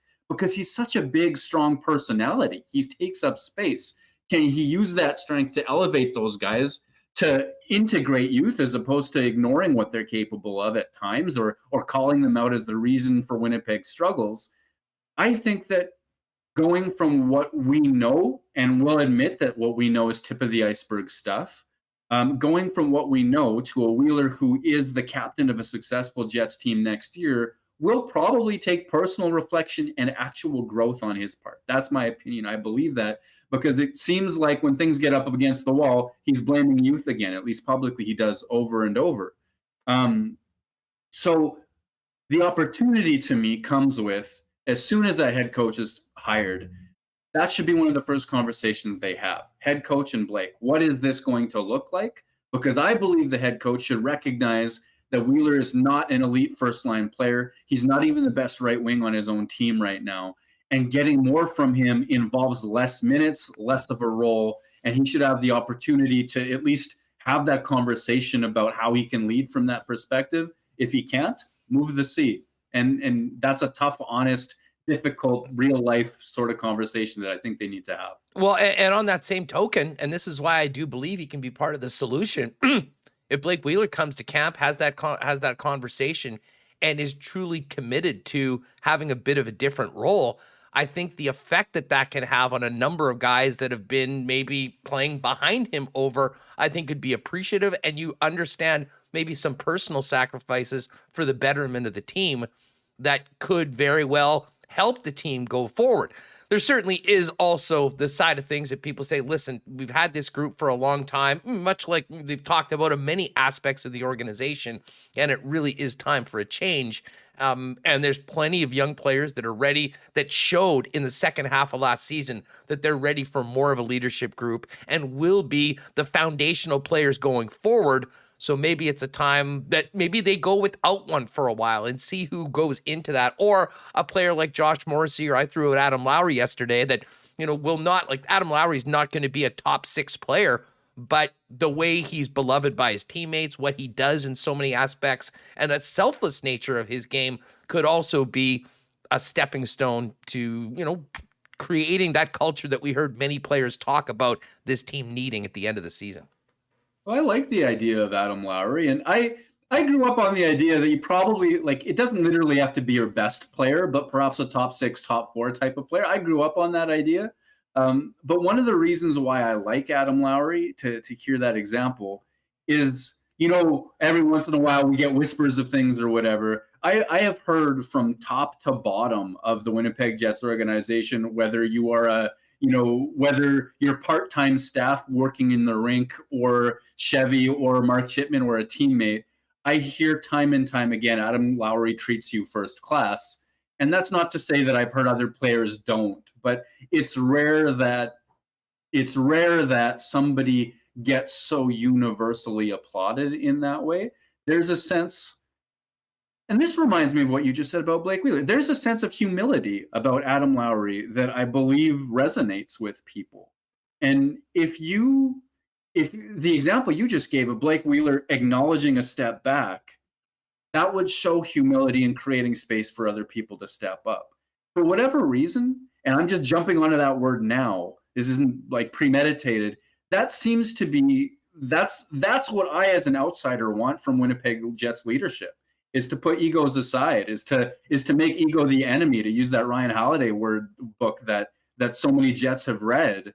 I think there's something powerful about humility as the Winnipeg Jets leadership moving forward, especially based on how tumultuous things have been of late. That's worth thought. I like that example. Well, and listen, I'll echo what you've heard. I mean, I think Adam Lowry behind the scenes has really been, I mean, he's the definition of a glue guy, both on the ice and off the ice. And, you know, when you have a leadership group that has traditionally been a little more veteran that talks about young guys, he has been the guy that I think has been, you know, the most welcoming to some of those younger players and the type of a player that each and every team needs. And they probably needed a lot more than many of us know, frankly, over the course of the last couple seasons, but I certainly throw him in. By the way, he's having a hell of a world championships right now. I don't know how many more, and I said yesterday, I hope he doesn't get many more opportunities to go because that means his team's not playing in the playoffs. But for a guy that has played a certain role and done whatever this team has asked for him, the way that it has been, really cool to see him playing, where he's playing in the lineup, the production that he's getting right now, of course, alongside Pierre-Luc Dubois overseas. Yeah, I mean, good for him, honestly. For me, Adam Lowry, when healthy, is still an impactful third-line center if he has help. And he hasn't always had help of late. I think that not overplaying him based on when he has those really successful runs is going to be important for the Jets, especially if you give him a letter, for example. I mean, there are times when he's going to be your fourth best center and should be used as that, in my opinion. But I also don't think that he's spent or anything like that. I mean, that second half of the season that he had was strong. What he's doing right now is strong. Find him help that works for him. And once again, you can look to have success in that way. I'm for it. Have some fun with it. Now, obviously, Nikolai Ehlers and proud Papa behind the bench getting their first win over Canada. There's been some neat things. Quarterfinals go tomorrow. Canada is taking on Sweden. Hey, before we go, and I know we focused on the Jets, what have you thought about the Battle of Alberta? I am still stunned the way this series has turned around. I thought Edmonton was done after the first game, just the way they were dominated in every aspect. Markstrom, listen, the Oilers own Jacob Markstrom, as far as I can tell. And even with a bizarre scenario like last night's 130-foot goal by Rasmus Andersson, other players in that Oiler lineup are stepping up. And last night, it was the Nuge. I mean, what sort of a chance do you give Calgary to get back in this series and at least get it to 6 or maybe 7 games? Well, I thought Calgary would win the series going away. I really did. I acknowledge the best player in the world is playing like the best player in the world. But I thought Calgary from top to bottom, the depth would win out because they have more impact players all the way up and down their lineup. So I still believe that Calgary can win games. Like, I still believe that they can push and make it a series and all sorts of things like that. But they need goaltending. They need offense from Matthew Tkachuk. They need more than what they've been getting. And to beat 3-1 down, I mean, the odds are against any team in that situation. I mean, Mike Smith, what a horrible goal that was. What a horrible goal game one was. What a horrible game one was for Edmonton. But there's something right now. I don't know if I can say for a fact I have not seen this in my lifetime, but Connor McDavid has gone off. And I know baby Nuge, maybe teenage Nuge, he almost looks like he's 20 years old at this stage of the game, scores first, scores last, Johnny on the spot wins that game. He's a good player, absolutely is an impact player and all those sorts of things. But for me, I think these playoffs for Edmonton are the story of the best player on the planet finding yet another level and putting that team on his back. Multiple point games most of the time. Leon Draisaitl, 3 points every game he plays. It's still, I know there are secondary characters playing big roles, but for me, this is just some of the most incredible players doing the most incredible things. Hey, just quickly before we go, as far as the East, what the hell happened to the Florida Panthers? And might we be talking about 2 first-round picks for the Jets, thanks to the New York Rangers and our old pals Andrew Kopp and Jacob Trouba? I mean, speaking of multiple point nights, I mean, Andrew Kopp is an offensive machine. These playoffs, I thought of the East as wide open. I called 7 games for the Maple Leafs, I think, when that Tampa series began. And then when Tampa made it against Florida, I thought that they had some issues. I thought that Tampa Bay could be beat. Obviously, they can't because Andrei Vasilevsky decided that they can't. That's a special performance, and also an all-timer sort of thing. If Tampa Bay can make it 3, I mean, or even just look at their Cup final run or the conference finals run over the last several years, this is the closest thing to a dynasty you get in Cap era, I think, NHL hockey. It's amazing to me. And then in New York, I don't think Andrew Copp's going to score like this forever, but I would just like to go out of my way to pat myself on the back too hard, because it's been about 3 years I've been writing this guy could be a possession driver for higher octane talent. And I just want to wear that W, whether that series goes New York's way or not. Hey, you know what? You have been saying it. We've talked about it. No, you deserve a Barry Horowitz moment on Winnipeg Sports Talk if you've ever had one. So you know what? Get it out right there.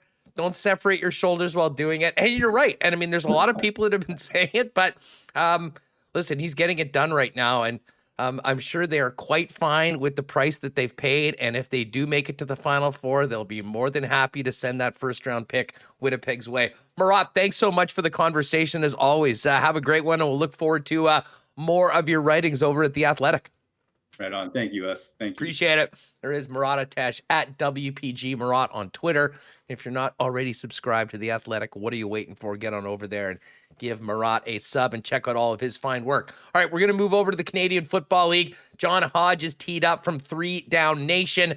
Just before we do that, if you're looking for a new vehicle this summer, start your search over with our friends at Knott Auto Corp. Why not get into the car of your dreams at an incredible price with the help of the Knott team and find out more about a potential move to an electric vehicle with their Tesla Experience program. They are at Waverly and McGillivray. They're online at knott.ca. Why not? And speaking of why not enjoy a delicious Little Brown Jug? And listen, we love the 1919s.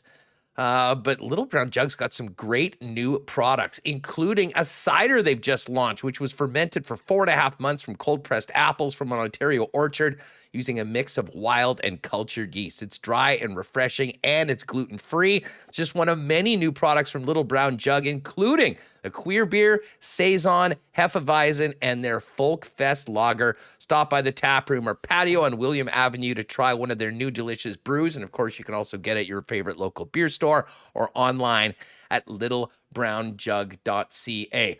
Well, we will find out in the next day or so whether we're going to have a football game on Friday night. I certainly hope we will, because we can, for the first time this season, check out the tailgate zone outside of IG Field, sponsored by great sponsors, the Bombers and Winnipeg Sports Talk Princess Auto.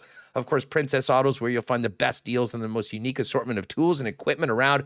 Everything you need to complete the projects on your list or start something new is at Princess Auto. Visit them on one of their 2 Winnipeg locations, Panet Road or Portage West, or shop online 24/7, 365 over at princessauto.com.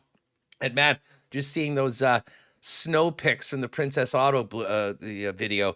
The only snow or blizzards we're talking about right now are the ones we can pick up from our great friends Nick and Nikki in the Nick and Nikki DQ group. There's 4 locations in Winnipeg and southern Manitoba: the DQ in Niverville, DQ Northgate, DQ Polo Park, DQ St. Anne's. Pop by tonight, grab yourself and the fam a blizzard.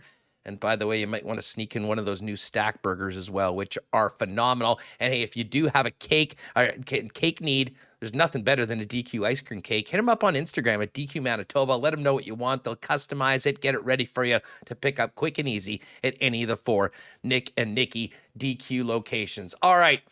I was really hoping that this topic was in our rearview mirror, but unfortunately, it's far from that. Still waiting on a deal to get ratified by the CFLPA. Let's get the latest from John Hodge of 3 Down Nation. John, what's up? I wish we were talking about a preseason game right now, but there's lots going on. How the heck did we get here? How surprised were you that this deal that they had last week where we went into the weekend was not ratified? I was pretty shocked, to be quite honest. And there were, some hints and players talking to the media.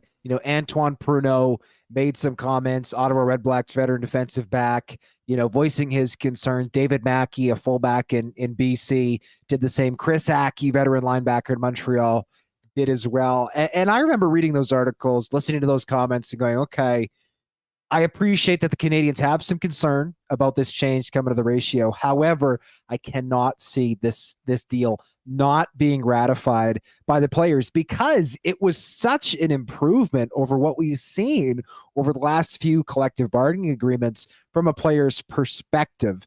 That said, that's obviously not what happened. We are not back to square one. The two sides are still talking, the league and the players union. I think there is still a decent chance that we get a deal done, but I never expected it to get this far. Consider me absolutely one of the people who was surprised that this deal did not go through. Yeah, no doubt about it. And I know you and JD have been writing about it, consistently over at 3 Down Nation. What has been reported, certainly we've seen some interesting takes from different CFL players on social media, that this is sort of the Canadian players flexing. And how big of a divide are you getting out of this, the CFLPA right now? I mean, is this a matter of driving a stake between the Canadians and the Americans?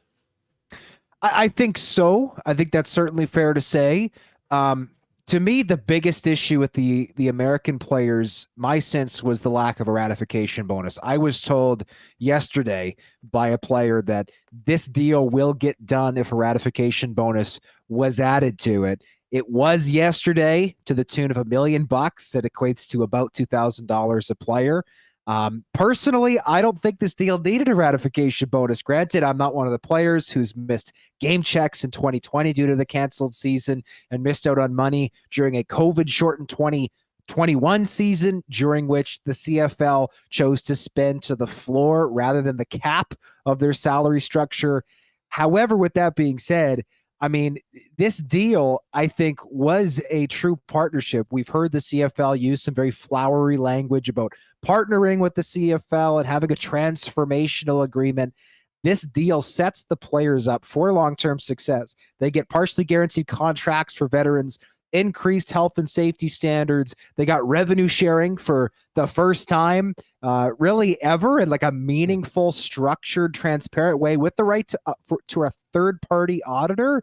And suddenly that's gone by the wayside because the Americans evidently want a ratification bonus. And the Canadian side of it, the ratio, obviously that's a touchy subject for them.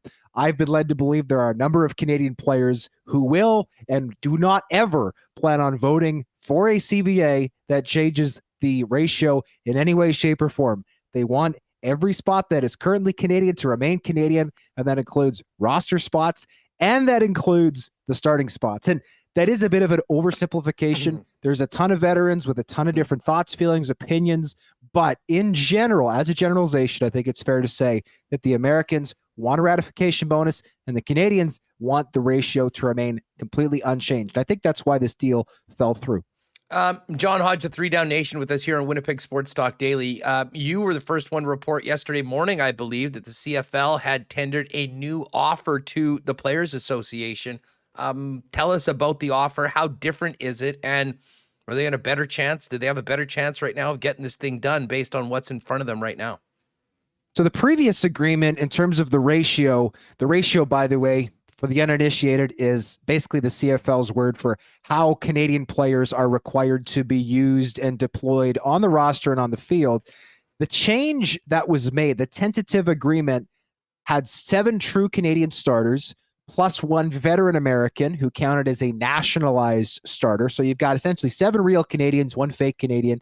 And then you had the option of 3 other veteran Americans to essentially rotate in and substitute with 3 other Canadian starters to the tune of up to 49% of snaps in a game. Now, I've talked to some people who had some serious concerns about how that would be tracked, right? It's a complicated thing to say, oh, well, this guy's been 47%, this guy's 38%.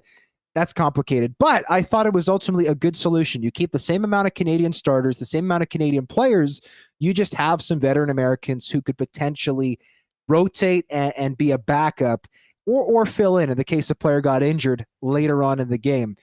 Obviously, the PA did not want that. The issue with this new agreement is that it's been reported widely. It is not 7 plus 1. And what I mean by that is not 7 true Canadian starters plus the 1 nationalized American. It is 6 plus 1. The PA, again, I've been told lots of Canadian players who are voting on this agreement will not vote for any type of change to the ratio. Currently, let's remember it's 7. And if the league decides to stick with this 6+1, then we have reached an impasse. Personally, I think the league should be willing to bend here, because having more Canadians and more Canadian starters in the long run, I think, my personal opinion, benefits the CFL. But I don't think the league necessarily sees it that way. And that's why this ratio issue is now, I think, becoming really the focal point of this new agreement, considering that ratification bonus has been added to it just simply by shaving a little bit of money off certain areas of the deal and front loading it so players get money in their pockets now as opposed to later. Well, John, I mean, let's talk about that, because why is the Canadian Football League pushing for that? We understand why the Canadian players would be pushing back from that. And where does this leave all the American rank and file of the league? Because the bottom line is, this is not changing the salary cap. I mean, this is just a matter of just the way the money is split up right now. Yeah, Frank, I think at the end of the day, my suspicion is the league office simply doesn't think that Canadian players by and large are good enough. And frankly, I disagree with that.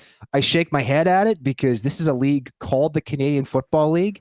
And for some reason, the league office thinks the solution to growing the game is American players and globals from Europe and Mexico and all these other places. And look, I'm not saying that the global initiative has literally no benefit. I think it's interesting, some of the stories that have come out of it. We've got some good stories out of it. We've had a couple of impact players make a difference on the field.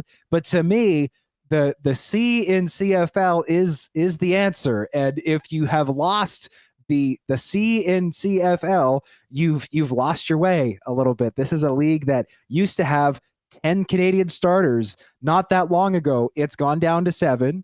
And I don't think the players are willing to budge on it going down any further, because there is a very real fear that if they go down to 6+1 now, that when this deal is up in 5 to 7 years, should it get ratified, that we're going to be talking about maybe 4+3. And then maybe after that, it goes down to 0. And to me, that's unfortunate. I think the ratio, and the reason why I'm an advocate for the ratio, is a lot of people will say, oh, just let the best players play. I just want to see the best players play. Well, a lot of the best Canadian players are the recent memory of the CFL, including Andrew Harris, who was a Canadian Junior Football League player, including Brad Sinopoli, who was a university quarterback, and many others. Never in a million years would have made it out of their first training camp if they had to compete directly against American players who attended major college programs, right? Andrew Harris has been the best running back in the CFL for the last 5 years. But 12 years ago, when he was a nobody with the BC Lions, he was never going to make it out of camp competing against, guys who went to Miami, to Clemson, to Alabama, to Nebraska. And so to me, the ratio is incredibly important, but I'm not sure that the league office, by and large, feels the same way. Which is bizarre, because, Randy Ambrosie is a former Canadian player. And certainly, if you look around the league, maybe more so here in Winnipeg, with a guy like Wade Miller, who, again, a longtime veteran player that probably got an opportunity because of the fact that, he was Canadian and had the Canadian passport. Like, I do sort of wonder who's behind it, because at the end, to me, from a CFL perspective, the front office, this is a dollars and cents thing. They need to figure out how to make the business operation work, John. And it's puzzling to me that this would be a big push. Like, if it's not between the PA, it's not within the PA and the American players and the CFL, like the US players are fine. Like, I don't understand why that would be such an issue if you've got a 7-year deal on what the costs are going to be, that it's going to be the same for everybody. Yeah, and I think there's a bit of a misconception. It's a myth by and large that Canadian backups make more than American starters. That is true when American players are still on their rookie deals, right? If you're a rookie making the league minimum and you happen to become a starter, which happens, it's rare, but it happens in this league. Yes, there will be Canadian backups making more than you, but that's also pretty reasonable. They're veteran players. It's no different in the NHL, where you have third and fourth line players who are veterans making more than rookies who might end up on the first line because they are in the first year of their NHL deal. It's not a huge issue in my view. I've seen a lot of the numbers. I know the way that the salary structure works in the CFL, but there is a misconception from American players and it's been perpetuated publicly that Canadian rookies and Canadian players make all this money and American veterans don't. And the strange part is you're exactly right. It's the same pool of money. It's not like the CFL has an American cap and a Canadian cap. teams are free to spend their money however they like. If they want to spend a ton of money on Americans and skimp out on Canadians or vice versa, they're able to do that. And it's not like the CFL would suddenly save money, or teams would suddenly save money by lowering the ratio or having fewer Canadian players. It's the same pool of money. It's the same salary cap number that every team is operating with. And that cap would remain the same, whether it's getting utilized to pay American players or Canadian players. So I'm with you, Huss. From a numbers game, it doesn't make sense to me. And my colleague JC Abbott made a great point the other day. He said, frankly, if the CFL is looking to get more exciting and is looking to get better and bigger plays, don't you think, and I don't think this is true, but if we are to believe that Canadian players are just worse than American players and can't compete, wouldn't that make the game more compelling to have star American receivers and quarterbacks chewing up Canadian defensive backs, or Canadian offensive linemen getting roasted by American defensive linemen? Wouldn't that lead to more big plays, big hits, and the things that fans love? To me, this just doesn't check out from any perspective. And frankly, I'm disappointed that it's come to this, because I don't see the ratio as any type of obstacle for the CFL to overcome. I think that right now it's getting in the way of a lot of the goodwill and good nature that both sides were able to cultivate through the original tentative agreement. No, I completely agree with you on that. John Hodge at 3 Down Nations with us here on Winnipeg Sports Talk. So where are we at right now? What's happening behind the scenes? What are you hearing? And tell us about this deadline, and what happens if we don't get a handshake deal or a signed agreement by the time that this deadline goes past. Well, Huss, I mean, there's a few options, right? You can continue on the current track, and because let's remember, players practiced today. The Stampeders canceled their practice this afternoon, but they intend to practice tomorrow morning. I'm told that their cancellation today was completely unrelated to the ongoing labor dispute. So, the first 4 days of camp were strike everywhere but Alberta. The Elks and Stampeders planned to go on strike. It didn't come to that, right? The tentative agreement got done 4 days after the CFL's first strike since 1974. 48 years. Crazy. So the players could say, hey, we're willing to keep going and just operate under the previous cap and have the preseason. I'm sure that the league would love that, because the league does not want to lose the revenue that comes from the 4 preseason games that are planned for this upcoming weekend. Two on Friday, 2 on Saturday, one of which is in Winnipeg. Winnipeg hosts Edmonton on Friday night at IG Field. The other option is the CFL does what Randy Ambrosie threatened to do in an interview with Post Media, where he said, we're going to shut, if the CFL Players Association does not accept this deal by the deadline on Thursday night at midnight Eastern time, we are going to shut down training camps, stop feeding players, stop housing players, which they promised to do in the event of a work stoppage. They did it for the first one. Evidently, they're not willing to do it for a subsequent work stoppage after the tentative agreement was voted down. And it could get really messy. If CFL players actually get sent home, we could be opening Pandora's box here, because I'll give you an example. If the CFL sends its American players home, what's to stop the XFL, which plans on getting up and running not too long from now, from saying, hey, are you really going to go back to Canada to do another training camp, play what is probably going to be a shortened regular season, and have to fight tooth and nail for your money? Or are you going to just, because you're going to, even if you play, let's remember, in the CFL this season, you're missing the NFL season. Or are you going to wait, play XFL football next year, and still be able to get to the NFL by 2023? Because if I'm the XFL and there's a CFL work stoppage, I have absolutely no reason to honor CFL contracts whatsoever. I'm stealing as much talent as I possibly can. So if this does not get done, and if both sides don't agree to operate under the old CBA, we could have a work stoppage. And I really think that could have very damaging long-term effects on this league. Listen, I think that's the nuclear option. Hey, just to clarify, is that midnight tonight, or is that midnight at the end of Thursday, which is tomorrow? It is tomorrow. If I misspoke, I apologize, but it is, we're talking, we're 40 hours away approximately. Like 11:59 p.m. tomorrow. That is correct. The players have the rest of today and all of tomorrow to make a decision as to what to do with this latest proposal. The CFL could always, of course, change their proposal, but the reporting has uniformly indicated that the league is not willing to do that at this point. So, I'm still optimistic a deal will get done one way or the other, because I don't think it serves either side to have a stoppage, and I think that they are close on the vast majority of issues, but it's becoming harder and harder to remain optimistic because, frankly, I thought this deal was going to be done days ago, and it's gotten uglier than I ever expected it would. Well, and of course, the fact of the matter is we're hearing reports that they might not vote on it. If they don't vote on it and you get to that point, then we're getting into some scenarios that, frankly, are very scary, not just for CFL fans, but I'd say for the players, for pretty much everybody with a stake in the 3-down game. Well, and thank you for mentioning the fans. Let's remember the context here. The CFL didn't simply cancel the 2020 season. They let that decision languish and had very little communication whatsoever with their players, with team officials, with agents, with anybody, including the fans. And they finally canceled the season 3 months after training camps were supposed to open. They canceled it in August of 2020, if my memory serves correct. The next year, they wait until training camps are supposed to open in May, and then they announce, okay, we're going to have training camps in July, and we're going to try to have a shortened season from August to December. Now, fortunately, that went ahead, but there was a ton of uncertainty for fans in 2020, in 2021. They did not get a full season either year. 1 year was canceled outright. So I do not blame any fans who are feeling upset, disillusioned, angry. They have 100% the right to feel that way. They should feel absolutely justified if they are feeling that way about this labor dispute. This is the last thing the CFL needed, and it's one of many reasons why it's disappointing that this tentative agreement that was struck between the league and the Players Association did not go forward. It was ugly leading up to that.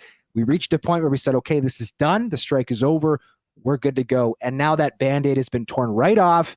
The wound is fresh for fans again, and frankly, I feel awful for them. They're the real victims in all of this, and hopefully this gets settled soon so that fans can get back in the stands and watch some CFL football. Amen to that. You guys have 40 hours to figure it out, and we'll find out what becomes of the preseason, of course, the upcoming CFL season. And John, fingers crossed that we'll be reading about a deal on 3-Down Nation in the next couple days from you and Justin, and then having you back next week or the week after to talk about the actual league and the Winnipeg Blue Bombers and their quest to go three-peat as CFL champs. Appreciate that, Huz. Thanks for having me. Oh, great stuff. Thanks so much. 3-Down Nation is the site. John D. Hodge on Twitter. John Hodge and Justin Dunk doing an amazing job covering the Canadian Football League. And as they say, fingers crossed, our next conversation will be about the DBs competing for spots and who's going to take the spot of Jalen Saunders, which is another kind of big story that came out of Winnipeg Blue Bombers camp today. We'll get to that with Michael Remis in just a minute. Hey, more great playoff action tonight is on the docket. Well, we've got Winnipeg Ice, Edmonton Oil Kings playoffs. But if you want to slide on down to your local BP, of course, the Blues and Avs will be on. You can scarf down those gourmet pizzas, Boston wings, ice cold schooners, and more. And of course, if you're staying home, you can always order the great taste of Boston pizza online at bostonpizza.com to make sure to check out their game day deals. Hey, we're 6 days away from a horsing around again out at the track. Opening day for Assiniboia Downs live racing is next Tuesday. The world famous prime rib buffet is back, and they'll be back starting on the Tuesday, but with a regular schedule of live racing on Monday, Tuesday, and Wednesday out at Assiniboia Downs. Find out more about the upcoming season at asdowns.com. And of course, you can open an account and bet on the races both at our track and around the world anytime at hpibet.com. Our friends at Aikens Lake, as I mentioned right off the top of the program, are up, open, and rolling. Saw a couple just monster fish pulled out of the lake yesterday on the Aikens Lake Instagram account. If you're thinking about a amazing 5-star fishing trip here in the city, in province of Manitoba, where you can get on the lake in less than 2 hours from Winnipeg, Aikens Lake is the spot for you. Find out more online at aikenslake.com, and we'll be heading out there later on this summer. Cannot wait to hopefully be flexing with some huge fish we pull out of the lake later on this year. aikenslake.com, and check them out on Twitter as well, Piteren at Aikens Lake. All right, let's get Michael Remis back in here because we do have to get to our Coolbet Lines. But I knew we were going to be talking business with John Hodge, but I also did want to talk about that interesting Bomber news that Jalen Saunders, who was signed just a few weeks back, the former Ticat standout receiver, has been released today before we even got to the preseason. And all that does is open up an even bigger hole in the receiving core with the absences of Kenny Lawler, Darvin Adams, despite the addition of Greg Ellingson in the offseason. Yeah, great conversation with John. And someone asked in chat if I was surprised. I mean, yeah, you're surprised because they signed him in the offseason. You thought he was going to play a role. However, you're not surprised because he hasn't played for a couple of years. And they figured it, didn't take them long to realize, you know what, he doesn't have what it takes for the team. And that's kind of too bad because he was a pretty solid player a couple of years ago. He had the chemistry with Zach Collaros. But when you're away from the game and you suffer the injuries that Saunders had, I guess they saw right away that he didn't have it anymore, which is too bad. And I do wonder what they do at receiver. Are they going to look to bring in somebody else? And it's funny, last year we got all hyped about Cam Meredith in the preseason, former NFL receiver. He came on this show, and he battled injuries and was eventually cut and didn't play. So, is Ricky Collins Jr. still out there? He had a pretty solid last couple of years. I put him in a bunch of my fantasy lineups. Or do they go with what they have in Ellingson and Dembski and Waltarski? Kelvin McKnight was a guy we got all hyped about him for that game that he started. Is he a guy who takes a step this year? I'm not sure what happens with the Bombers, but a couple. How do they look with Harris out and Lawler out?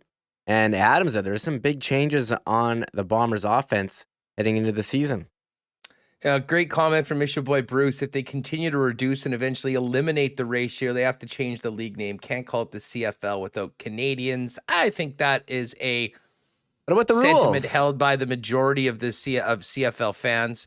That it is important. And John's exactly right. I mean, just back to the point. I mean, Andrew Harris does not become Andrew Harris without the opportunity afforded him by the ratio. Now, he proved that he was one of the best and was an absolute difference maker for Winnipeg. And as John mentioned, has been the best running back in the Canadian Football League for the last 5 years.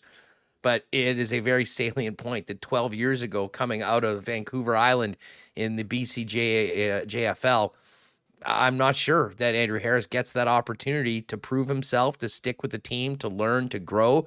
And it is important for having opportunities for Canadian players because they're not getting them here. They're not getting them anywhere. And I certainly do support that. Although, to me, the difference between the 6 and 7, I mean, I just want this thing to get done and be talking about a game at IG Field on Friday night and the Bombers looking to run it back. And as far as what you were saying about the receivers, I forgot Rashid Bailey for the records. I think Sheed, of course. Yeah, Showtime Sheed, yeah. 88. And I think he's ready for a bigger role this Yes. year. But as we always see, there'll be some guys that I couldn't even name right now that are in camp or that will come to camp over the next, assuming that we're playing, that emerge as real legitimate options. I mean, a guy like Darvin Adams was not the star Darvin Adams when he first got here. And they've done a great job at signing so many DBs. I'd imagine there's some talented young receivers as well that maybe will get an opportunity, although they might not be household names to Winnipeg Blue Bomber fans right now. All I can tell you is I hope that those are the conversations we're having next week on this program and not with Hammer and with John Hodge about what's going on between the CFL and the CFLPA. Remo, let's get to the Coolbet lines for tonight. And what French Open is on, by the way, for you tennis folks. Maybe we'll have to hook up with our friend John Horn over the next couple days to track the Canadians. Of course, you can bet on all the French Open matches over at Coolbet. But for tonight, we focus in on the National Hockey League. And the St. Louis Blues are up against it, completely discombobulated at home ice, dominated by Nazem Kadri. And now the Avalanche can ice the Blues and move on to take on the winner of the Battle of Alberta in the conference finals of the win tonight. Colorado minus 238 favorites, Blues plus 210. Remo, do the Blues live to see another day after tonight? No, Colorado's too good. I don't know what I picked in this one. I should look at my bracket that's somewhat still alive. But no, I'm going Colorado in the heads of St. Louis. They're just too good. They're too talented. I am here, the Binnington injury, who's so great in the regular season, but hasn't been that in the playoffs. I'm here for Colorado going to the conference final. Boston Celtics and Miami Heat tonight. The Celtics 2.5-point favorites on the road, taking on the Heat. -147 for the Celtics on the money line, +125 for the Heat. I do like the Celtics. I think they are a much deeper and more complete team. They've lost a couple games where they've dominated 75% of it, had a terrible quarter, and ended up losing. I don't think that happens tonight. I think we get back to I think the Celtics get this win tonight to really take control of this series. And last night, it was the Dallas Mavericks who staved off elimination with a win over the Golden State Warriors.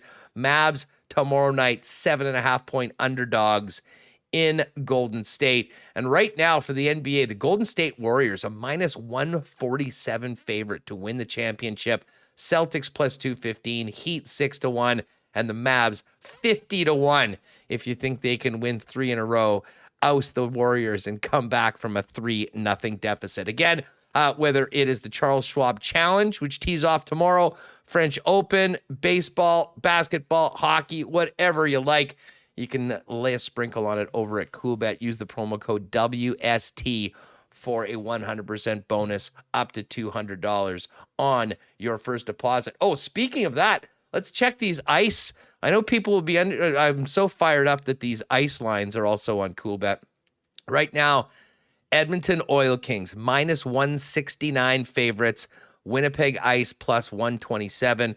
And I know Patrolman Pete and a number of other folks in the chat are fired up for this game tonight.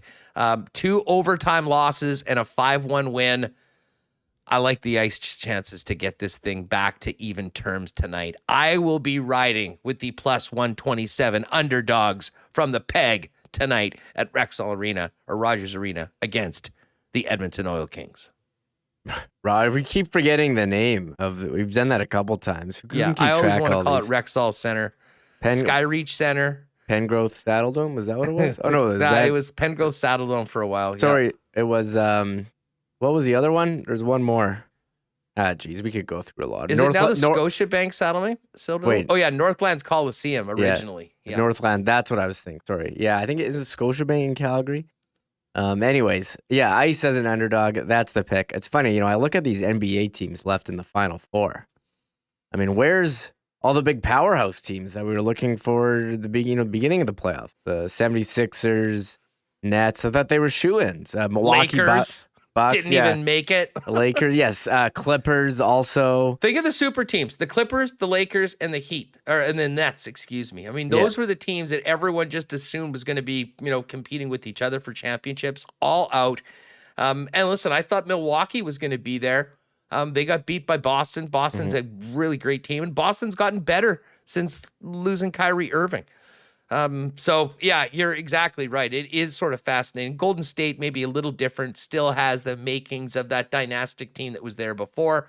And of course, Luka Doncic sort of put the Mavs on his back to get to this point for the first time in his career. So I'm here for it. I miss Giannis. He's my favorite guy to watch when it comes to hoops. I always would love to have him still playing right now, but Celtics Heat and Mavs Warriors have been great. And I think regardless of who comes out of the East, most likely Golden State out of the West, we should have a pretty good final with some real star power, especially from that team out of the West. Yes, I agree with you. So, I mean, I'm looking forward to seeing if the Golden State can get it done. We thought, they were finished after the Raptors took them down. Klay Thompson, was out for a while. They seem to be back, and Andrew Wiggins, Canadian, playing a major role for them as well. So I could be here for Golden State. You can talk about them. I get excited when you get to talk about the greatest teams of a generation, and Golden State definitely is that. It would be pretty cool if they got back to another final and even won. No doubt. All right, so listen, back to hockey before we finish it up. World Championship quarterfinals tomorrow. Canada, tough draw going up against the Swedes. Swedes were 6-0-1 in the round robin. Canada was 5-2. That game will drop the puck tomorrow morning, 8:20 Winnipeg time from Tampere, Finland. Huge test for Canada, and it's one and done now that we're in the final 8 for the World Championships. And Switzerland, by the way, how about the Swiss team? 7-0 in the round robin. Who saw that coming? Are they always that team that's pretty decent? They don't have them anymore. We used to be like a Mark Streit and Who else did the Swiss have? Nico Hischier. Okay, sure that's he's who they got. playing Yeah, right now. I've heard of him. Kevin Fiala. Oh, he's pretty good. Yeah, didn't do anything in the playoffs. I guess was saving it for the Worlds, right? There's another Swiss. Roman Yossi. Oh, Yossi. Oh man. So They have some players. They definitely have some players, but I don't think anyone expected them to be number one. Germany and Czechia, Canada, Sweden. The early games tomorrow at 8:20, and then 12:20. Switzerland, USA, Finland, Slovakia in the quarterfinals. Semis are on Saturday morning. And then the final is on Sunday, as well as the bronze medal game. Again, Ice and Oil Kings tonight in Edmonton. And we'll also be keeping tabs on our friends from Dauphin, the MJHL champion. The MJHL champion Dauphin Kings have had a great start. They did lose in a shootout last night to Flin Flon, but 2-0-1 in a great spot right now in the tourney out in Estevan. Okay. I thought you were fully saying we're going to keep an eye on our friends from Dauphin, Barry Trotz's family, because we need to know what's going on. Too. There were no updates today on Barry Trotz, but we're always keeping our ears open for whatever rumors are going to be out there. So if you missed it, Jeff Hamilton on yesterday's show. Legitimate rumors we'll be discussing. And we did have a great one, and I know that's up. If you missed yesterday's show, you can hit the YouTube channel if you want to just check out the Jeff Hamilton piece. We spent quite a bit of time talking about Ed, and as Murat mentioned earlier, he had a great tweet thread on exactly that. Great show. Hey, if you joined us late, make sure to go back to the start of the program. Our conversation with Matt Calvert was an all-timer, one of my favorite interviews we've done in a long time on this program. Matt, a real favorite of ours, and I know so many people in the chat got some great comments on that. Always a pleasure having Murat Atesh on as well, and of course John Hodge and the great work that he's doing with Justin Dunk over at 3 Down Nation. Tomorrow on the program, we'll have a little bit more on what's happening with the Canadian Football League and the Bombers with our good pal Darren Bombing. Brandon Rewicki will join the program. We'll have more on the Stanley Cup playoffs, as well as the Battle of Alberta shifts back to Calgary for game number 5. So don't miss it. Another packed edition of WST coming up tomorrow. Again, if you haven't already, make sure you hit that red subscribe button and join us daily, 1 o'clock Central, live on YouTube and in your podcast feed a little later on in the afternoon. Thanks for joining us, everyone. Have a great night. Enjoy the games. Go Ice, and we'll talk to you tomorrow. Oh, my God. Oh! Shut it down. Let's go home. Thanks for tuning in to Winnipeg Sports Talk Daily. Make sure to subscribe on YouTube and your favorite podcast feed at winnipegsportstalk.com.